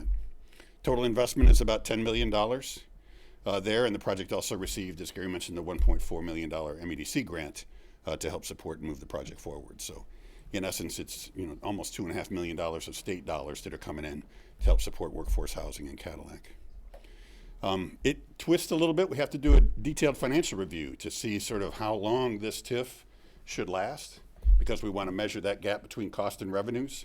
So the developers provide an extensive pro forma. We walk through that a little bit, actually reduce the term down to 15 years. And so the Brownfield plan establishes that we set that gap at $2.5 million over the life of the project, over 15 years. If we get to 15 years, and if it's been paid off before that, if taxes are higher than anticipated, the capture ends. It will end at 15 years no matter what. So kind of key factors, this project really can't happen without the Brownfield TIF financing. It won't move forward. We've estimated that gap, that 15-year gap over that time period to be about $2.5 million. There's also $12,000 in environmental assessment costs that are included within the plan. Again, state tax capture represents about 40%. Schools are held harmless, as well as the intermediate school district. And the capture is capped at that 2.522 million or 15 years, whichever is less. So there also is an opportunity to capture additional taxes for 5 years for the local Brownfield revolving fund to help support projects like this throughout the city.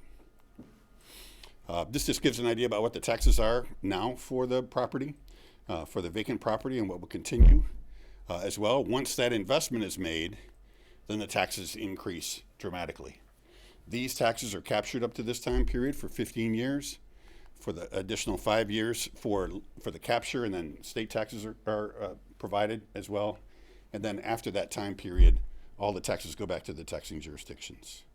So kind of on the right side, these are taxes that wouldn't be realized anyway without the incentive that's involved. This gives you a little bit, I always kind of relate these to growing the pie in Brownfield terms. It's difficult when you have a grant program and every time you slice off a pie, the pie is gone. These projects all generate their own pie by the revenues that they create. So the capture, in this case, over the time period will be there, and then the revenues for local revenues and state revenues just over that 30-year period will be on the left side of the pie, and then obviously those taxes continue on past that 30-year time frame. So again, workforce housing really can't be built without financial incentives. Otherwise, we'd have workforce housing if the market would provide. Again, the amendments to Act 3D1 allow this new opportunity to close those gaps. As I mentioned, the Brownfield TIF grows the pie with each project. We're adding resources to the community and essentially making an investment in that. Again, that financial analysis is 2.5 million or 15 years or less. The owners will have to provide documentation of rent and household incomes. So each year they'll have to provide reports to us as well. And the TIF reimbursement is tied to that. If they're not able to meet those requirements, their TIF payments would be reduced accordingly. And having 48 residential units close to downtown has some significant spin-off benefits for all the dollars that those folks will spend in the downtown area and in the city of Cadillac. So the request for you tonight, before you tonight, is to adopt the resolution after the public hearing, to adopt the resolution approving the North Lake Street Flats Brownfield Plan. And Mac, that location, for council and anyone here or watching, is right off of Lake Street, about a block north of where we are, just behind the G&D Pizza and Party Store. Yeah, thanks for the clarification. Okay, at this time, we'll open public comment as it relates to this public hearing with Lake Street Flats. Thank you, Bill Barnett. Mr. Pish, you've done a great job with your last condo. Thank you for investing in Cadillac. And I don't fault you for asking to have 48 apartments here. I find it too cramped, but thank you for doing what you're doing for our city. And I see the G&D folks are here. They had to move their business, take all kinds of risks when they should have been kitty corner where the bank is. So if you do pass this, it sounds like Mr. Petcha says it's a done deal, the way he announced it. They'll benefit finally from something the city's doing. And that's great. I don't agree with this though, because your zoning would never allow this. And how did we get to this point where we need housing this badly? And whose fault is that? Or whose credit, whatever. We're in a bad space here, and I get why you're looking at this. This is how bad our housing situation has become, and under whose watch? You folks share this concern. You've not helped it over the last decade. So we're setting a precedent here today to ignore all zoning rules that needs 5 or 7 acres, depending on, I've heard 5, I heard 7 on TV from Mr. Wallace, for something like this. It's in 1.25 acres, 2.6, or it's 0.66 if you read the packet. Those are the addresses. Do I have 6 minutes, by the way, on this too? You do. Thank you. Try not to use it. But I do wonder how we got here and how we're absolutely ready to pass something like this that's so cramped. So it's too small, the property is, for 48 apartments, in my opinion. I know you're going to pass it anyway, but I do want to put these points on the record, because you're starting a slippery slope here. I don't know that there'll be a parking there. It just feels too crowded. I wonder if you've talked to Pine Street and Bremer Street before you do this. What do those neighbors say? What do they know about something jammed in there behind their house that live on both of those streets? Was there a traffic study? Just curious about that. It looks like that would change the traffic there. I don't know that the lofts has helped our downtown yet. I can't tell. I don't see any activity. I don't believe it has. This one might. This is our workforce people, the ones we want to take care of in this town. The bread and butter of Cadillac, and we're making them live like sardines. This is too tight. The parking's too tight. What do you have? People come visit you? Is there going to be a spot for them to park? Let him put his 6 to 10 apartments that fit. I mean, how many are you supposed to put on this property? 5, 6, 10, 12? Do that. Tell them no. Tell them here's what our rules are. Stick by our rules. We did PUDs when I was the mayor. They weren't in city and out of city. They're always 5 acres. And you're going with 1.26 or less. And hopefully there's more property available for this. But I don't think you should have our workforce people having to live in these conditions. It looks nice. He's done a great job with the other one. But the reality is 48 apartments jammed right in that little area. It's not going to work. It's going to be too dense, and the setbacks will be violated. This is, I guess, is spot zoning as well. So I ask you not to pass it. I know you're going to, and I'm sorry to see that the city's come to this point with their housing, that it's got to this level where you have to do this. It's not the right thing to do, and you're setting a bad precedent. I thought zoning was just suspended for a year. Maybe I'm wrong, and that it was just going to be handed to the Planning Commission, but things are coming up here still. I don't understand any of that. I would ask you to find him 5 acres so he can do this, or 7. Buy it for him. If you're going to give away money like this, fine. Do it that way. Just help him in a different way so he doesn't have to put something like this where it doesn't belong. Thank you. Thank you.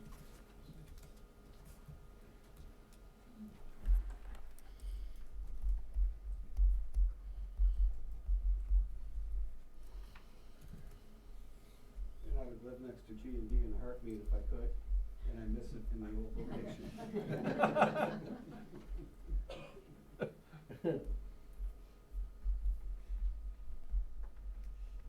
Hi, Paul Kurtzman.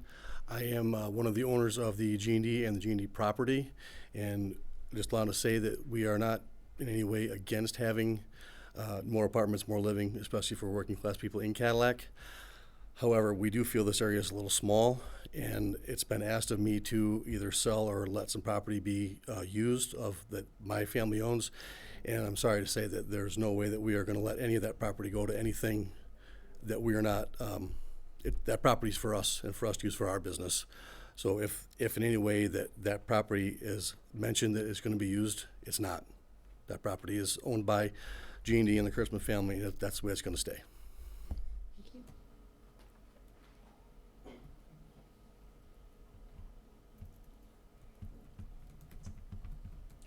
Seeing no one else, we'll close public comment and move to the discussion with the council. Or entertain a motion.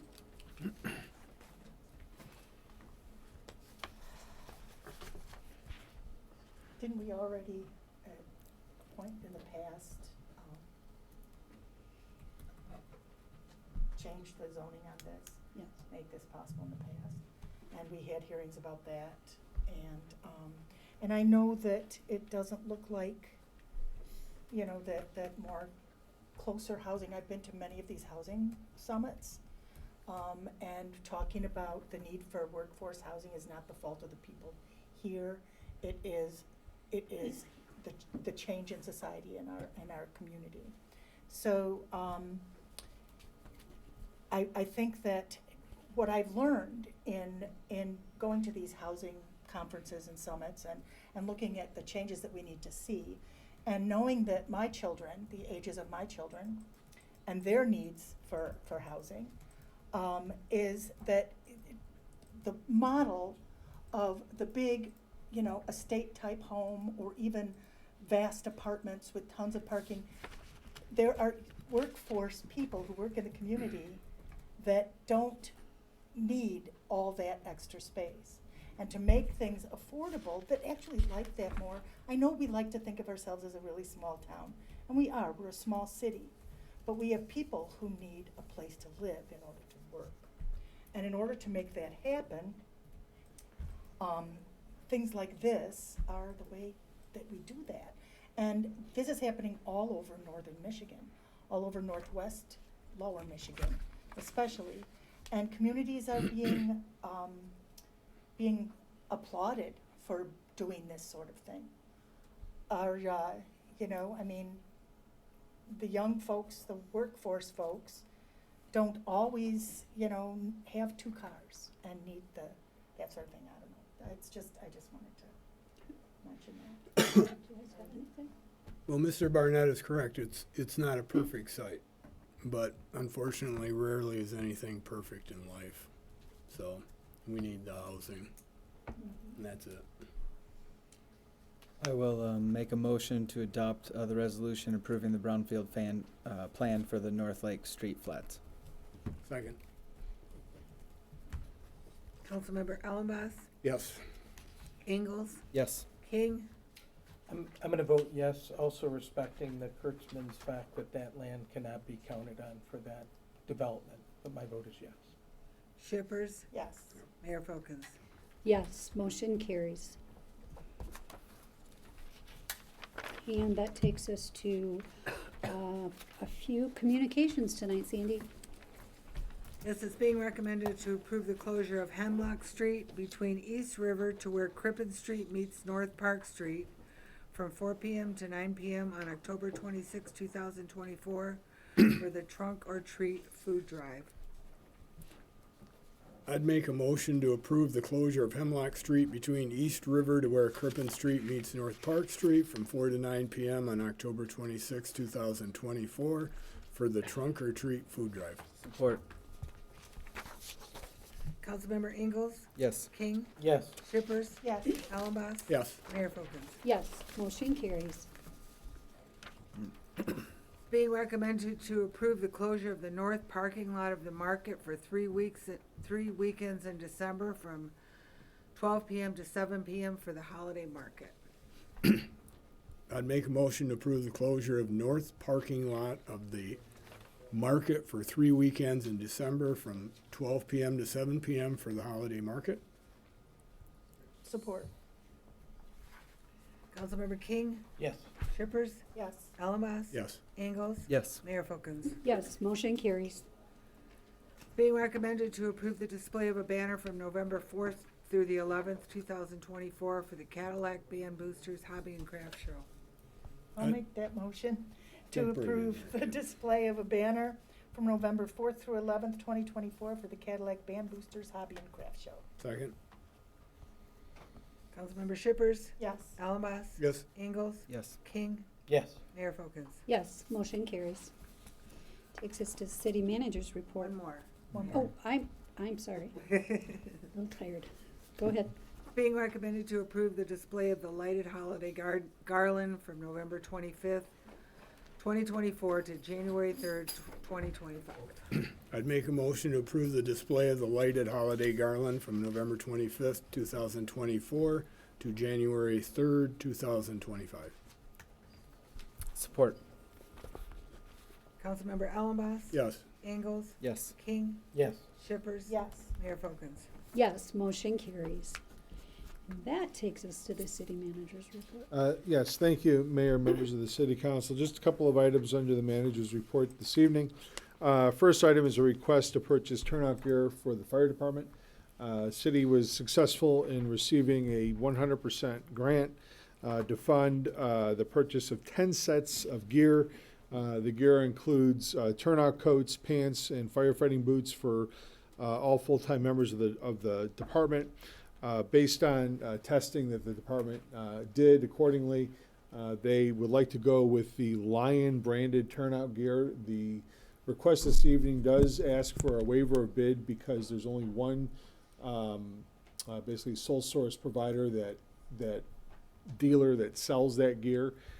Closest one happens to actually be out of Illinois, named Dingus Fire Company. Yes. Okay. Can't make it up. No comment. So- Go near it. Yes. So, if you would consider a waiver of bid, I would appreciate that first, and then again, the recommendation is to award it to the sole source provider. I'll just go with that name, in the amount of $34,827.50.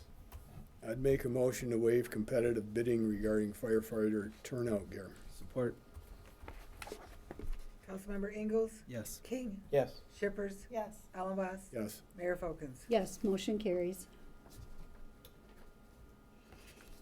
Oh, I'd make a motion to approve, wake me up over there, come on. That's what you're here for. Make a motion to approve the purchase of 10 sets of firefighter turnout gear from I'm not gonna say it. Dinges, I'm saying Dinges Fire Company in the amount of, I think you got it wrong, $34,827.50. Support. Councilmember King? Yes. Shippers? Yes. Allenboss? Yes. Ingalls? Yes. Mayor Folkins? Yes, motion carries. Thank you, Mayor, members of the City Council. I will say, prior to this meeting, I did contact our Public Safety Director, who is unable to be with us tonight. And I asked for the proper pronunciation of the company name, because I too wasn't quite sure how I to think say he it. tricking you. He probably pulling your did. leg. Well, it is spelled like hinges, so I would be like. I Dingus asked, too. that was what I got back, so he's gonna You get a fell great for his- laugh. They're all laughing. Yeah, yeah, I'm sure I they fell are. for it. I'm sure they are. I hope it's Dingus. Yeah, so, thank you. The next item is a request to approve a change order number 1 to the sanitary sewer repair contract that we have currently with CJ's Excavating. Basically, 30 additional feet it was required to get the job done. The contract amount request would increase it up to $71,893.99. The additional work performed is $14,563.69. Owen or Jeff, would you like to add a little more detail to what I'm throwing out? I don't think so. The only thing I would add is even with the addition, this is still below what the second low bidder was for the original project. So this is something that you don't know exactly what condition is when you dig it up. This is what they found to make a thorough repair. This needed to happen. So, Jeff, I'm curious, do we have a lot of clay out there still? Not there. Yeah, this was by the old Mancino's Okay. parking lot, so there wasn't a lot of clay there. We do have clay around the city, a lot of clay out Still there. there, you run into that. Yeah. Okay. I'll make a motion to approve change order number 1 to the sanitary sewer repair contract with CJ's Excavating to increase the total approval amount to $71,893.99. Second. Councilmember Shippers, Yes. Allenboss? Yes. Ingalls? Yes. King? Yes. Mayor Folkins? Yes, motion carries. We'll go ahead and open the floor for our second public comment. Rules same as the first. So this is the 3-minute public comment. Nope. Nice try, Council. I try. Thanks for reopening that hearing. That makes sense actually to do that, and I didn't realize that until it dawned on me that, you know, after we hear you talk, it's good maybe to get some second feedback and be open about that. So I do see problems with transparency. I want you to stop hiding things. There's no wonder there's distrust. There's a lack of trust. This started when the meeting happened at the Willow in the car. I'm serious, this is what happened. Now you've done the same thing again. It looks like it.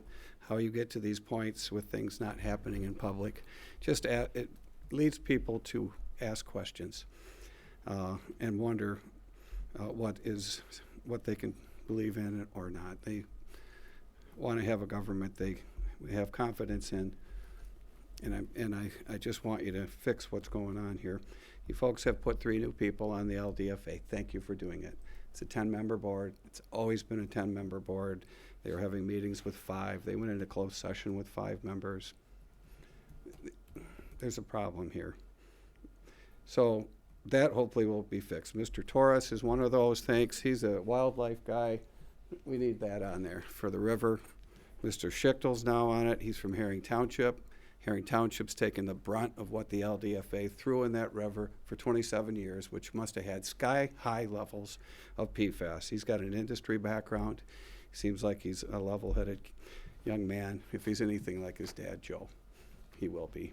So there's 2 good appointments. Third one, Bill Tenza, thank you. Bringing him back is a great idea. We need to keep the LDFA together, the 40 property owners. Mr. Tenza is a one-man wrecking crew of getting people together. In other words, he can do this. He's right what you needed. So that's good to bring him back. I'm happy to see him involved. They're just going to come up with solutions. If you address it, be public, put the test online. I've been asking you to do this for quite a while. Please do that. So please pass a motion to notify the public to have their private wells tested, a resolution, please. Mr. King, thank you for your stepping out and making a point to the community and joining others that are trying to help things get better and to let everyone know when they're not. I appreciate that. This kind of thing shouldn't happen. Just one mistake after another. You guys are better than this. If there's anything I can do to help any of you or the board, I'd be happy to do that. If you want to give me feedback, I'll feedback you in advance. I have really a strong relationship with the community still. And that's why I'm here. I'm helping people. I'm trying to protect people. These 2 guys here, they left. They got basically poisoned for 16 years, and 4 of which should never have happened, and arguably the other 10 at least back to 2014. Thank you, Bill. That's the end of your 3 minutes. Thank you, and thanks for serving us.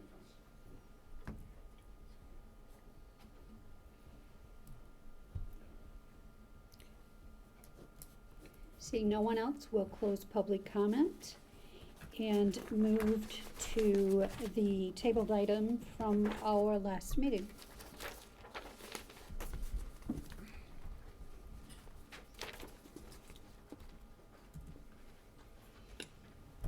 Thank you, Mayor and members of the City Council. The information in the packet is the same information that was presented at your last meeting. I don't even think the date changed on it, just this simple duplication of my request. Okay. So happy to Okay. answer any questions if there are. Right. So. If I can start out, number one, I'd like to thank Councilmember Ellenboss for having that tabled while I was gone. I will tell you, Mr. Pesha, I thought it was absolutely underhanded that you snuck this in on an agenda and called it a COLA update when it was a request for a raise and benefits for yourself. It was also a request to try to block council from acting in their charter duties in relation to, if we're not satisfied with your performance, making a resolution by a simple majority to remove you. To say that you wanted a supermajority vote that is only allowed when we're appropriating funds or selling public lands is unconscionable. You want the benefit of a majority vote, 3 out of 5, to renew your contract, to approve a raise, to do everything else. But you, if you're not doing your job, want a supermajority vote to ask you by resolution to leave. Your job under the charter, under 7.2, is to uphold the charter. I think that your move specifically tries to circumvent and go around the charter, and I know no other city in the city of Michigan that allows a manager to have his contract approved, his compensation approved by a simple majority, and then says, but you guys, your hands are tied by a 4/5 vote. Unconscionable. Second point, to say that I want a guaranteed raise based on the union and non-union contracts, guaranteed to me, when you are a participatory person in those contracts that negotiates what the raises are. That's unconscionable. That's a conflict of interest. I don't care. I had some people say, well, Mr. King, they're upset about it, but they said, you get the final say, right? And I say, sure. But if the police have done a good job, if the firemen have done a good job, and they negotiate a raise in their contract, which is absolutely appropriate, I have to punish them if I don't agree you're not doing your job, and you're saying, but I'm guaranteed what they get? You're the highest compensated person in the city of Cadillac for the management. You're the top CEO. And you're saying, oh, I get over 140 grand with salary and wages, but I want what the little guy gets also. Unconscionable. We had the Mackinac conference this summer. I've been saying all summer, I've talked to Councilmember Ellenboss about when are we doing Marcus's evaluation? Okay? I've been hearing nothing about it before I left. I asked, is anything like that going to happen while I'm gone? I was told, no, nothing like that will happen while you're gone, Steve. And sure enough, it not only happens, it comes under a deceptive agenda item. Agendas are critical for the public, to tell the public exactly what's going to be discussed in a meeting, to tell them exactly what we're thinking about doing. COLA update and request does not say city manager requesting a raise while a council member who doesn't agree with him is gone while we haven't done our city evaluation. I want to slip this in, and I want as part of the vote that to undo it, it's going to take a supermajority vote. Unconscionable, in my opinion. There is no time that it would be in the public's interest to handcuff ourselves. When I talked to Councilmember Ellenboss, when are we having this evaluation? What's happening? I was contacted after the MML convention and told Mr. Pesha's interviewing for a job in Sterling Heights. That is his right. It is his right to go out and look for another job, to increase his opportunities. Knowing that, you have the gall to put in our agenda, it would take a 4/5 vote to get rid of you. You want the freedom to be able to advance yourself, Go to another community, do the best you can, which I don't fault you for, but you want to handcuff us from being able to do the best we can do for our community? Your contract requires an evaluation. We've done one every year. To try to suggest while I'm gone that we would somehow circumvent that process is unconscionable, in my opinion. I don't see any excuse or explanation as to why you would do that other than to circumvent the intent of the charter. And I think that, and I'll make a motion in a minute, we have to deny this request. We must immediately set an evaluation for Mr. Pesha. In my opinion, trying to sneak something like this through would be grounds for us to consider a resolution for termination of the contract. Again, you didn't have to tell me that you were interviewing somewhere else, but you better tell me if you're going to try to slip something like this through, because the benefit is for you and the deficit is for the entire city and the citizens of Cadillac. They expect better than this. I apologize to the mayor and TI. Conflict is part of our job. We, by charter, must be responsible and supervise and manage the manager. It's right there in section 7.2. The city manager shall hold office at the pleasure of the city council. Not us at his pleasure. Not us with the supermajority vote. So, at this time, I would absolutely put a motion on the table that we deny this request. I want it noted for the record that I think it was a dishonest and underhanded request, and those terms, in my opinion, aren't strong enough for what happened. Because he knew I was gone. We had talked about this. This wasn't going to be on the agenda. And I've been wondering, I told Councilmember Allenboss, why wouldn't we have the evaluation yet? Marcus always comes to us, because it's okay. You can try to negotiate a new contract and ask for a raise.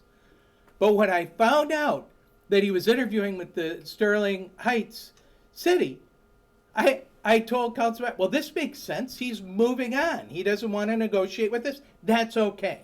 To do this there is no excuse. There's no explanation. My motion is to deny this request, to move as quickly as we can to an evaluation of Mr. Pesha, and consider a resolution for termination based on this behavior. I'll second it. Councilmember Allenboss? Yes. Ingalls? No.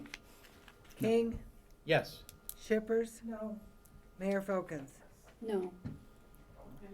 So I reject several ideas too. You know, when the conversation. This is really an important conversation for the city council to be able to have. And so I would very respectfully ask the audience to allow us to do that so that we can hear one another. Thank you. I would just say that, actually I'd like to give Marcus a chance to respond first. Well, thank you, Mayor, members of the City Council. Just to clear the air, one, I'm not interviewing in Sterling Heights or anywhere. I am aware of an assistant's position open in Sterling Heights, or will potentially be opened in Sterling Heights, as well as one opened in Ann Arbor. I had a private conversation with another member of City Council as we had talked about how salaries are just generally within the area, and that as assistant positions, these positions were, nearly double what a city manager position goes for in this, frankly, neck of the woods. But by no means did I ever say I was actually going to be applying or interviewing, let alone interviewing. In fact, to the contrary, I said how Cadillac is my home. I love it here, and I love this community, and that, this is where I'm happy. And so I do not know where that information is coming from, that I've somehow interviewed or planning to interview or seeking another job in Sterling Heights or somewhere else, but it's just simply not happening. In terms of the requests, I don't disagree. We have typically gone through some form of a evaluation review process that would be done in May or June. Sometimes it's July. Nothing yet had happened. I did message City Council. I don't exactly remember the date. I want to say it was middle of September-ish, middle to the end of September, just saying how this was something that I was thinking about and looking at moving forward. I'm sorry, you sent all of council this email? Yes, sir. Never saw it. Mr. Ingles, did you get an email on this? What exactly did you? It was in weekend bullets, and I listed everything that was in the council communication, and it was out. Again, I don't remember the date, but it was in the tail end of September-ish, mid to, I don't know, maybe the third week of September. I don't recall the date. But I don't agree, obviously, with the premise that I've done anything underhanded or unethical or inappropriate. I certainly apologize that you feel that way. But I figured that this would be an opportunity to look at essentially receiving a cost of living adjustment. I do not see it as a raise. There is a difference in my mind between a cost of living adjustment and a raise. But receiving a cost of living adjustment that's on the same par as the non-union staff. I didn't think that that was an inappropriate request.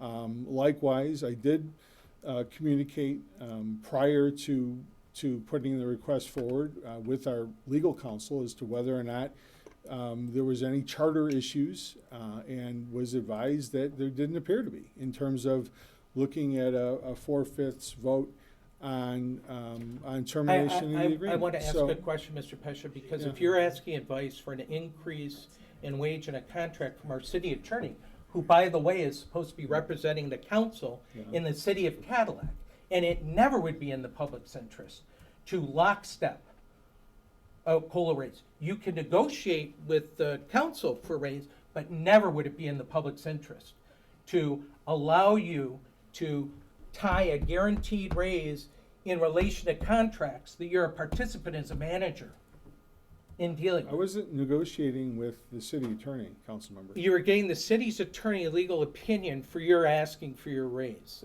And I would have wanted to know that as a council person, Mike, if the city attorney is going to give an opinion to the manager only without addressing council as to this question has come to me. And it may be something you guys want to consider in contract negotiation or whatever, but to be informed of that.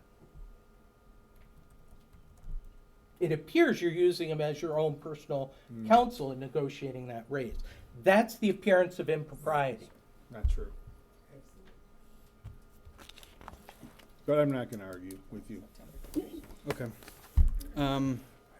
I guess what I think about the request, it should come as no surprise. I've gave the city manager favorable reviews. I definitely support the city manager.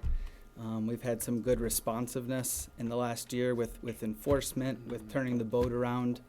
I don't support any of the contract changes, any of the listed contract changes.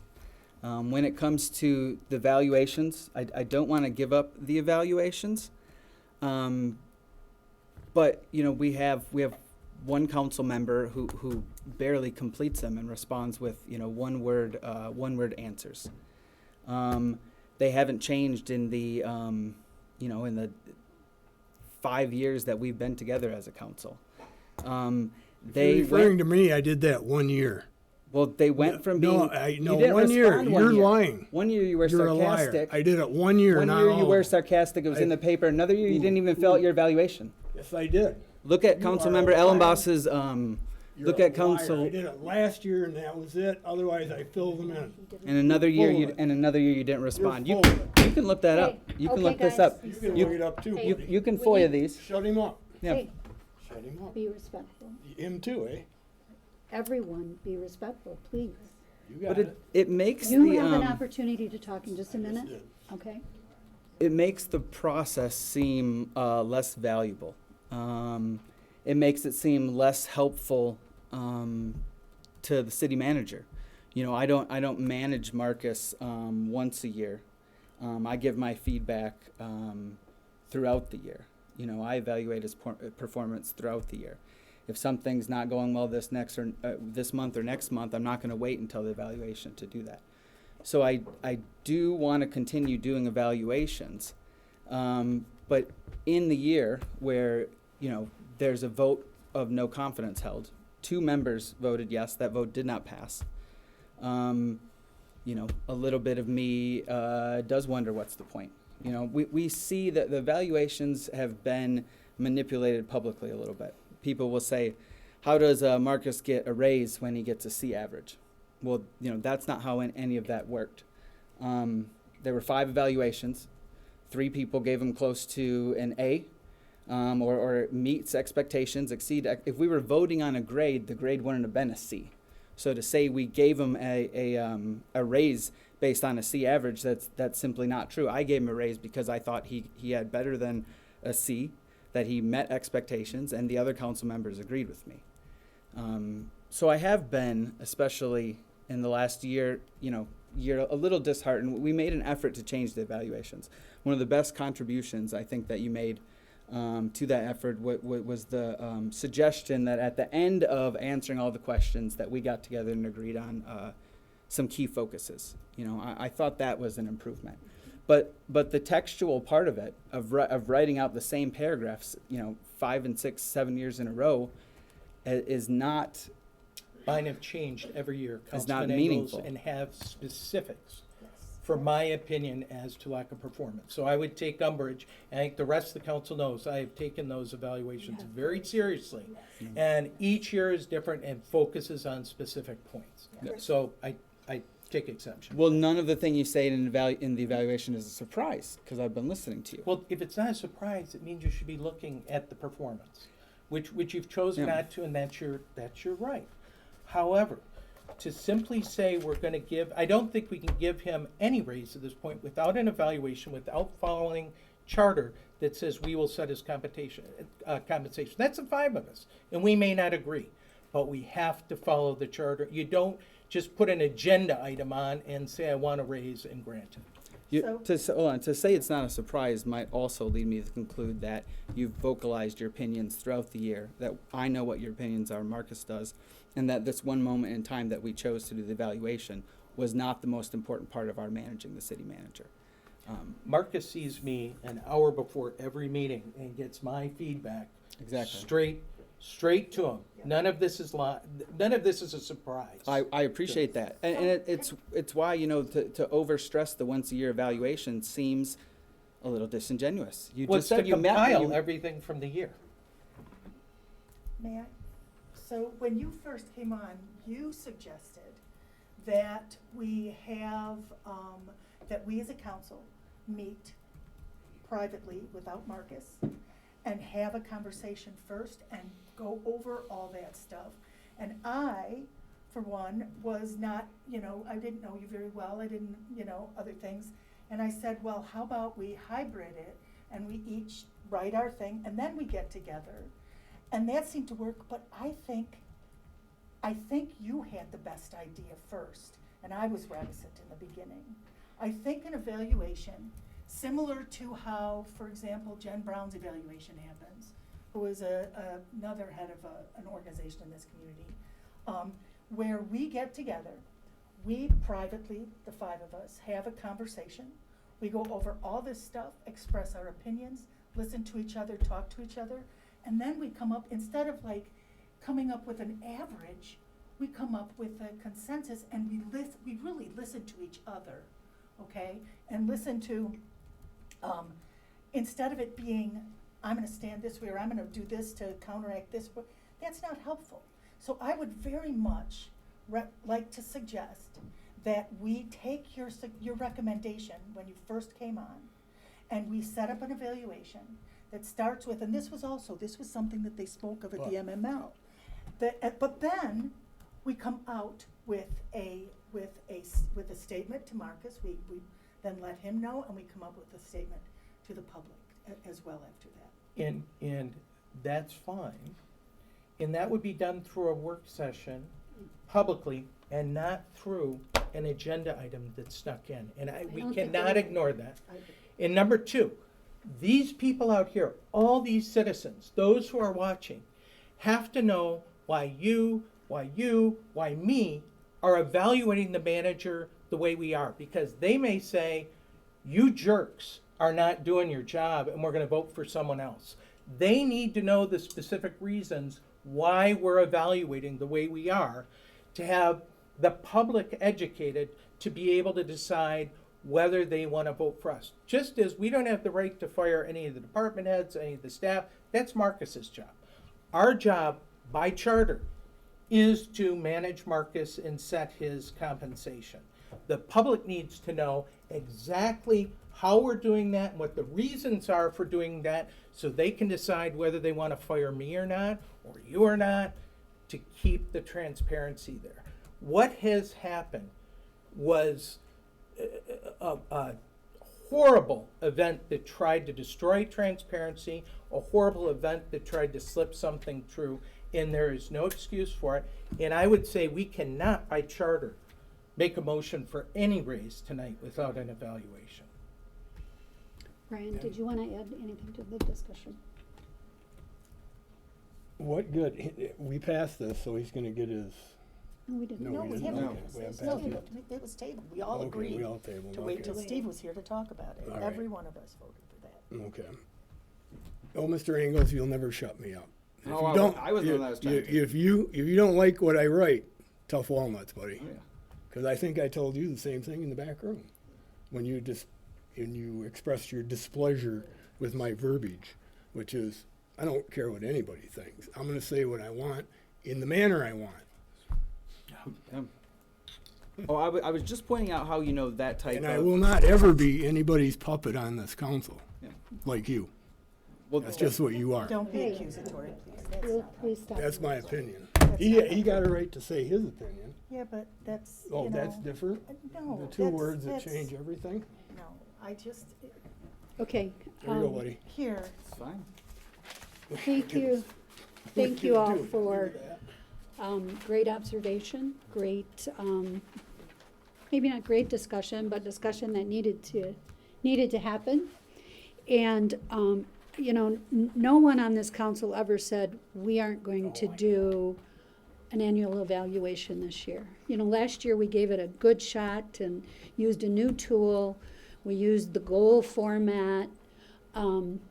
But, what I shared last week was the fact, and I just want to back up a minute and say, you apologized to me for saying something about conflict. And conflict is a part of our life, right? So I know this. And so we're not avoiding the conversation, the annual discussion, because there's going to be conflict. But we as a council need to come up with a format that provides Marcus, all of us, not one of us, not all of us together, have to come up with a consensus that provides Marcus on an annual basis with his opportunities for growth, acknowledge the things that he's done well, and agree upon the goals or the things that we want him to focus on for the next year. And if we have all of those things laid out, and I'm speaking to everyone, I'm sorry, everybody's a different direction. If after that work, there are concerns, those concerns should be discussed during that work. How we handle the city manager's evaluation in the city of Cadillac troubles me. And when we were at the conference, the Michigan Municipal League Conference, we attended, the three of us attended a work session that had to do with council and manager relations. And one of the things that they talked about was the different formats for, they alluded to managers' annual evaluations. And so I thought, okay, we got a pretty good panel here, and we got a good room of people. I'm gonna stand up, and I wanted to ask the question. I feel like our process is broken. I don't feel like any one of us comes away, and I don't mean to leave you out of this conversation, Marcus, but I don't think any one of us comes away and really feels like we, as a group of 5 people, have come up with the answer for Marcus for this year. And so we need to have that conflict, and we need to have those difficult discussions. And we don't need to simply write down Carla's responses to the different areas and Steve's responses to the different areas, or the lack of responses in the different areas, and share it all with the public. We do, though. I don't agree. And this year, we did have goals for the manager. Yes, we did. And I've talked to him all the way through it. And you know what? My evaluation would have been, again, that he has failed in those goals. And the public needs to know that. And instead of scheduling an evaluation, I find out that while I'm gone, after I've been told this will not be an issue while I'm gone, and it's really odd, it's only when I'm gone, we have him try to put in a supermajority vote. You already shared all of that. But I don't think you can minimize that, Mayor. I don't think you can cover I'm up not. or give an excuse for that behavior. And I am not. Okay. I'm not. So I do think we did have a process this year. There were goals set. I think we need to do an evaluation, give our input as we have on our separate forums, have our discussion, and if we want to adjust, we have said even it's going to be a liquid process. That's fine. But you don't try to go around it.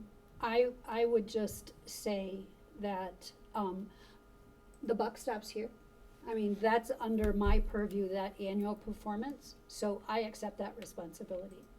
And when we come away from this meeting, what I want to do is to schedule the work session. I want to schedule the beginning of his performance review and an end date for his performance review. And I want us to collectively work together to get to a better place. So we're providing all of the things that we all feel are going to make a difference in his. And I appreciate that, and I thank you for accepting responsibility for the scheduling of the evaluation. However, I will not let the manager skirt the responsibility, and it's going to be said again, Mr. Engels.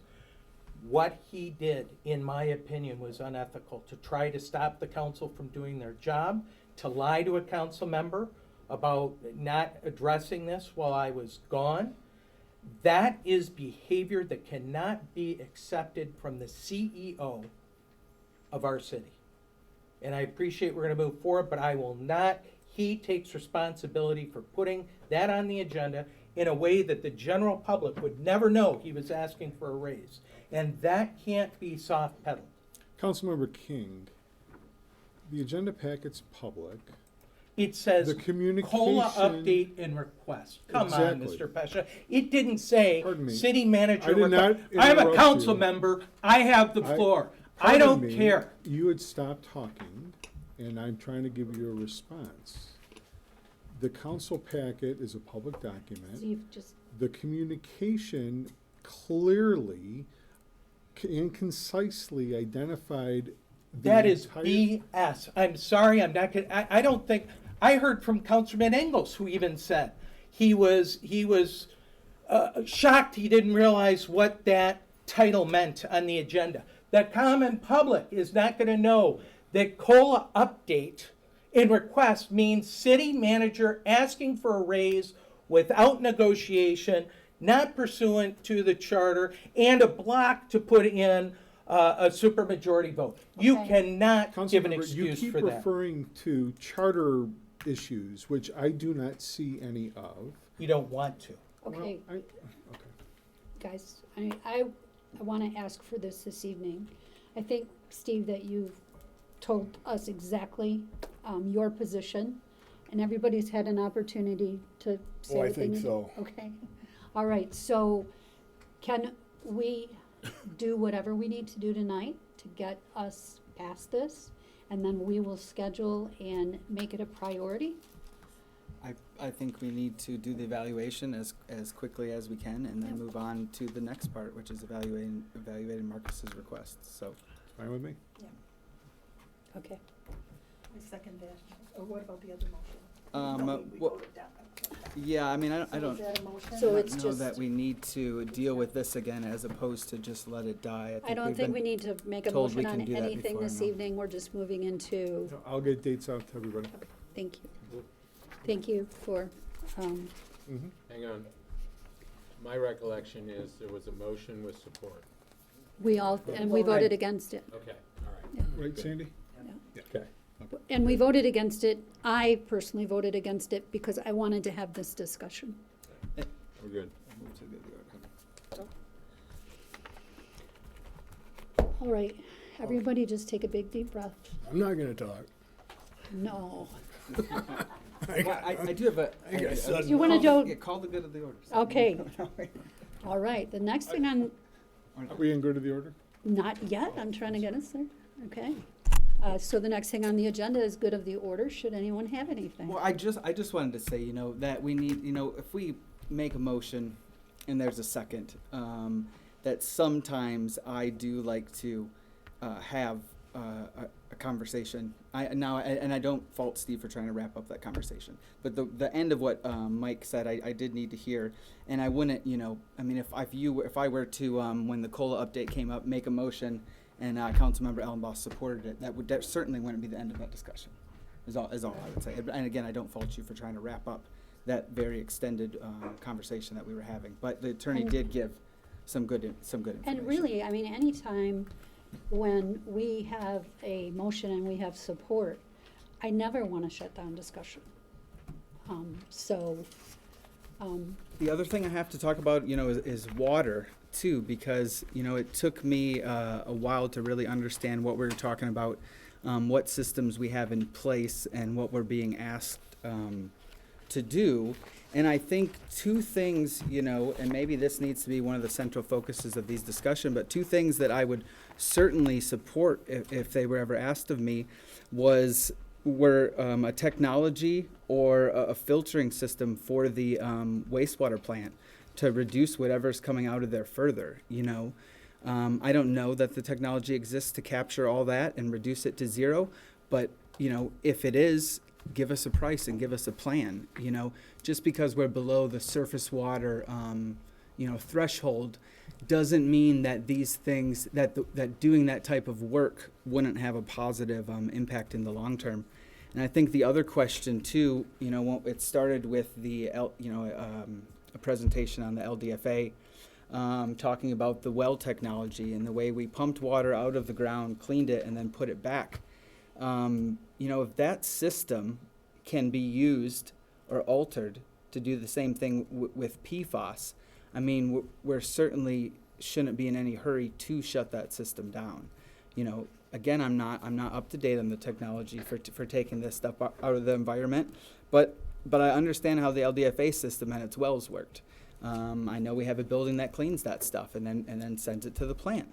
If that building needs to hold a different set of cleaning supplies or cleaning equipment technology,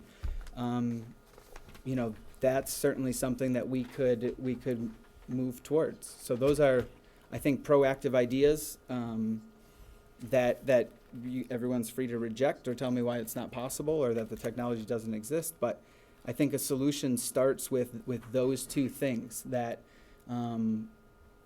we don't want to shut down the LDFA if there's a chance that we can keep it open and clean the pollution.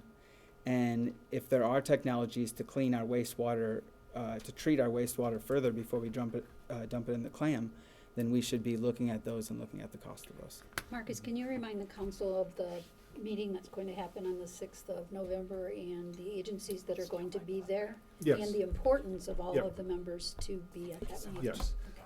So the US EPA will be hosting a meeting on the 6th of November in I believe it's the Cadillac High School Auditorium. I want to say the start time is 5 o'clock, but I am not 100% on that. If I remember correctly, at 5 o'clock, it's giving people the opportunity and media to do interviews, Okay. and then the actual program starts at 6. Okay, all right. I believe, I think the window is 5 to 8. Okay. For the whole, Yeah. for the whole event. So yes, I would encourage people, if interested in this topic, to go there and listen to what they have to say. It's I want to say EPA and Eagle are facilitating. Councilmember Engels' conversation regarding the LDFA and the water cleanup that's happening, the groundwater cleanup that's happening. It's my limited understanding that carbon-based filter systems do take some PFAS out. Now, the filter system that is there is a carbon-based system. It's old. Maybe there's a way of updating it and getting a new one or something different that could continue to help not just clean what the LDFA was established to do, but also reduce PFAS. And that's where things get great, because the Local Development Finance Authority was set up specifically for a certain cleanup program. I can't sit here and tell you that facility can't continue to run, indefinitely. However, the mechanism in which that facility would run and be funded and whatnot Right. would need to be rethought and not be charged off just to the special assessment area of the LDFA. Is there an zone opportunity itself, for, so. is there an opportunity, you were talking about the filters, is there an opportunity to upgrade the filters, whatever? The organizations that are going to be in town for the town hall on the 6th, is there an opportunity for us to have any time with them separately of that? Or do you think, Yeah, or I don't know Jeff if think that it would might be have beneficial? I don't know, Jeff, if you have anything you want to add or clarify or address on that? Yeah, sure. I don't know if there's an opportunity for you guys to contact them. I can certainly ask them, because I'm in an email group with them, so I can say my council wants to talk to you guys Okay. and see I what think it they would be do. really beneficial. As for the cleanup, wastewater plant cleanup, our levels are lower than the Parkside plant, which is down by Rockford, but they've just been told that they're going to have a $7 million a year carbon exchange program. Every year they'll have to do another $7 million. Now, their stuff's pretty hot coming into their plant, so it is a huge cost to do that. We are below the surface water discharge limits there. We're below 12. We only have to report if we're above 12. So I think we could get away with a lot less carbon because we're at a low. What? These are people's lives. Again, this is what's currently allowed, and we would be a lot lower than that. And I think with the carbon, we could get even lower. So that there's that. At the LDFA, there's no way to retrofit the carbon we have, but there is room that we could put in something else. The carbon we have only serves one well, and so we have 20 wells coming in there. So I would like to better understand what that looks like. But- and we If can that do tours. possibility is there, it sounds like we need to take that next Right, step. we can do stuff there, but we can't use what we have currently. It'd have Understood. to be something else. And Jeff, when you said get away with, I think what you were referring to, I hope what you were referring to, is that we will not need a system as great as. Right, the we can $5 get million away from the system. $7 million. Our system could be less than $7 million and be effective. Probably be less than $1 million, but because their stuff is so hot coming in. But it wasn't like we're trying to get away with it. No, we're, And not have to spend Okay. as much. Yeah. Okay, Let's go. all right, thank you for that. Yep. Good of the order, does anybody else have anything? Or we can thank everybody for being here and thank you for your input and meeting adjourned. Even me? Even you.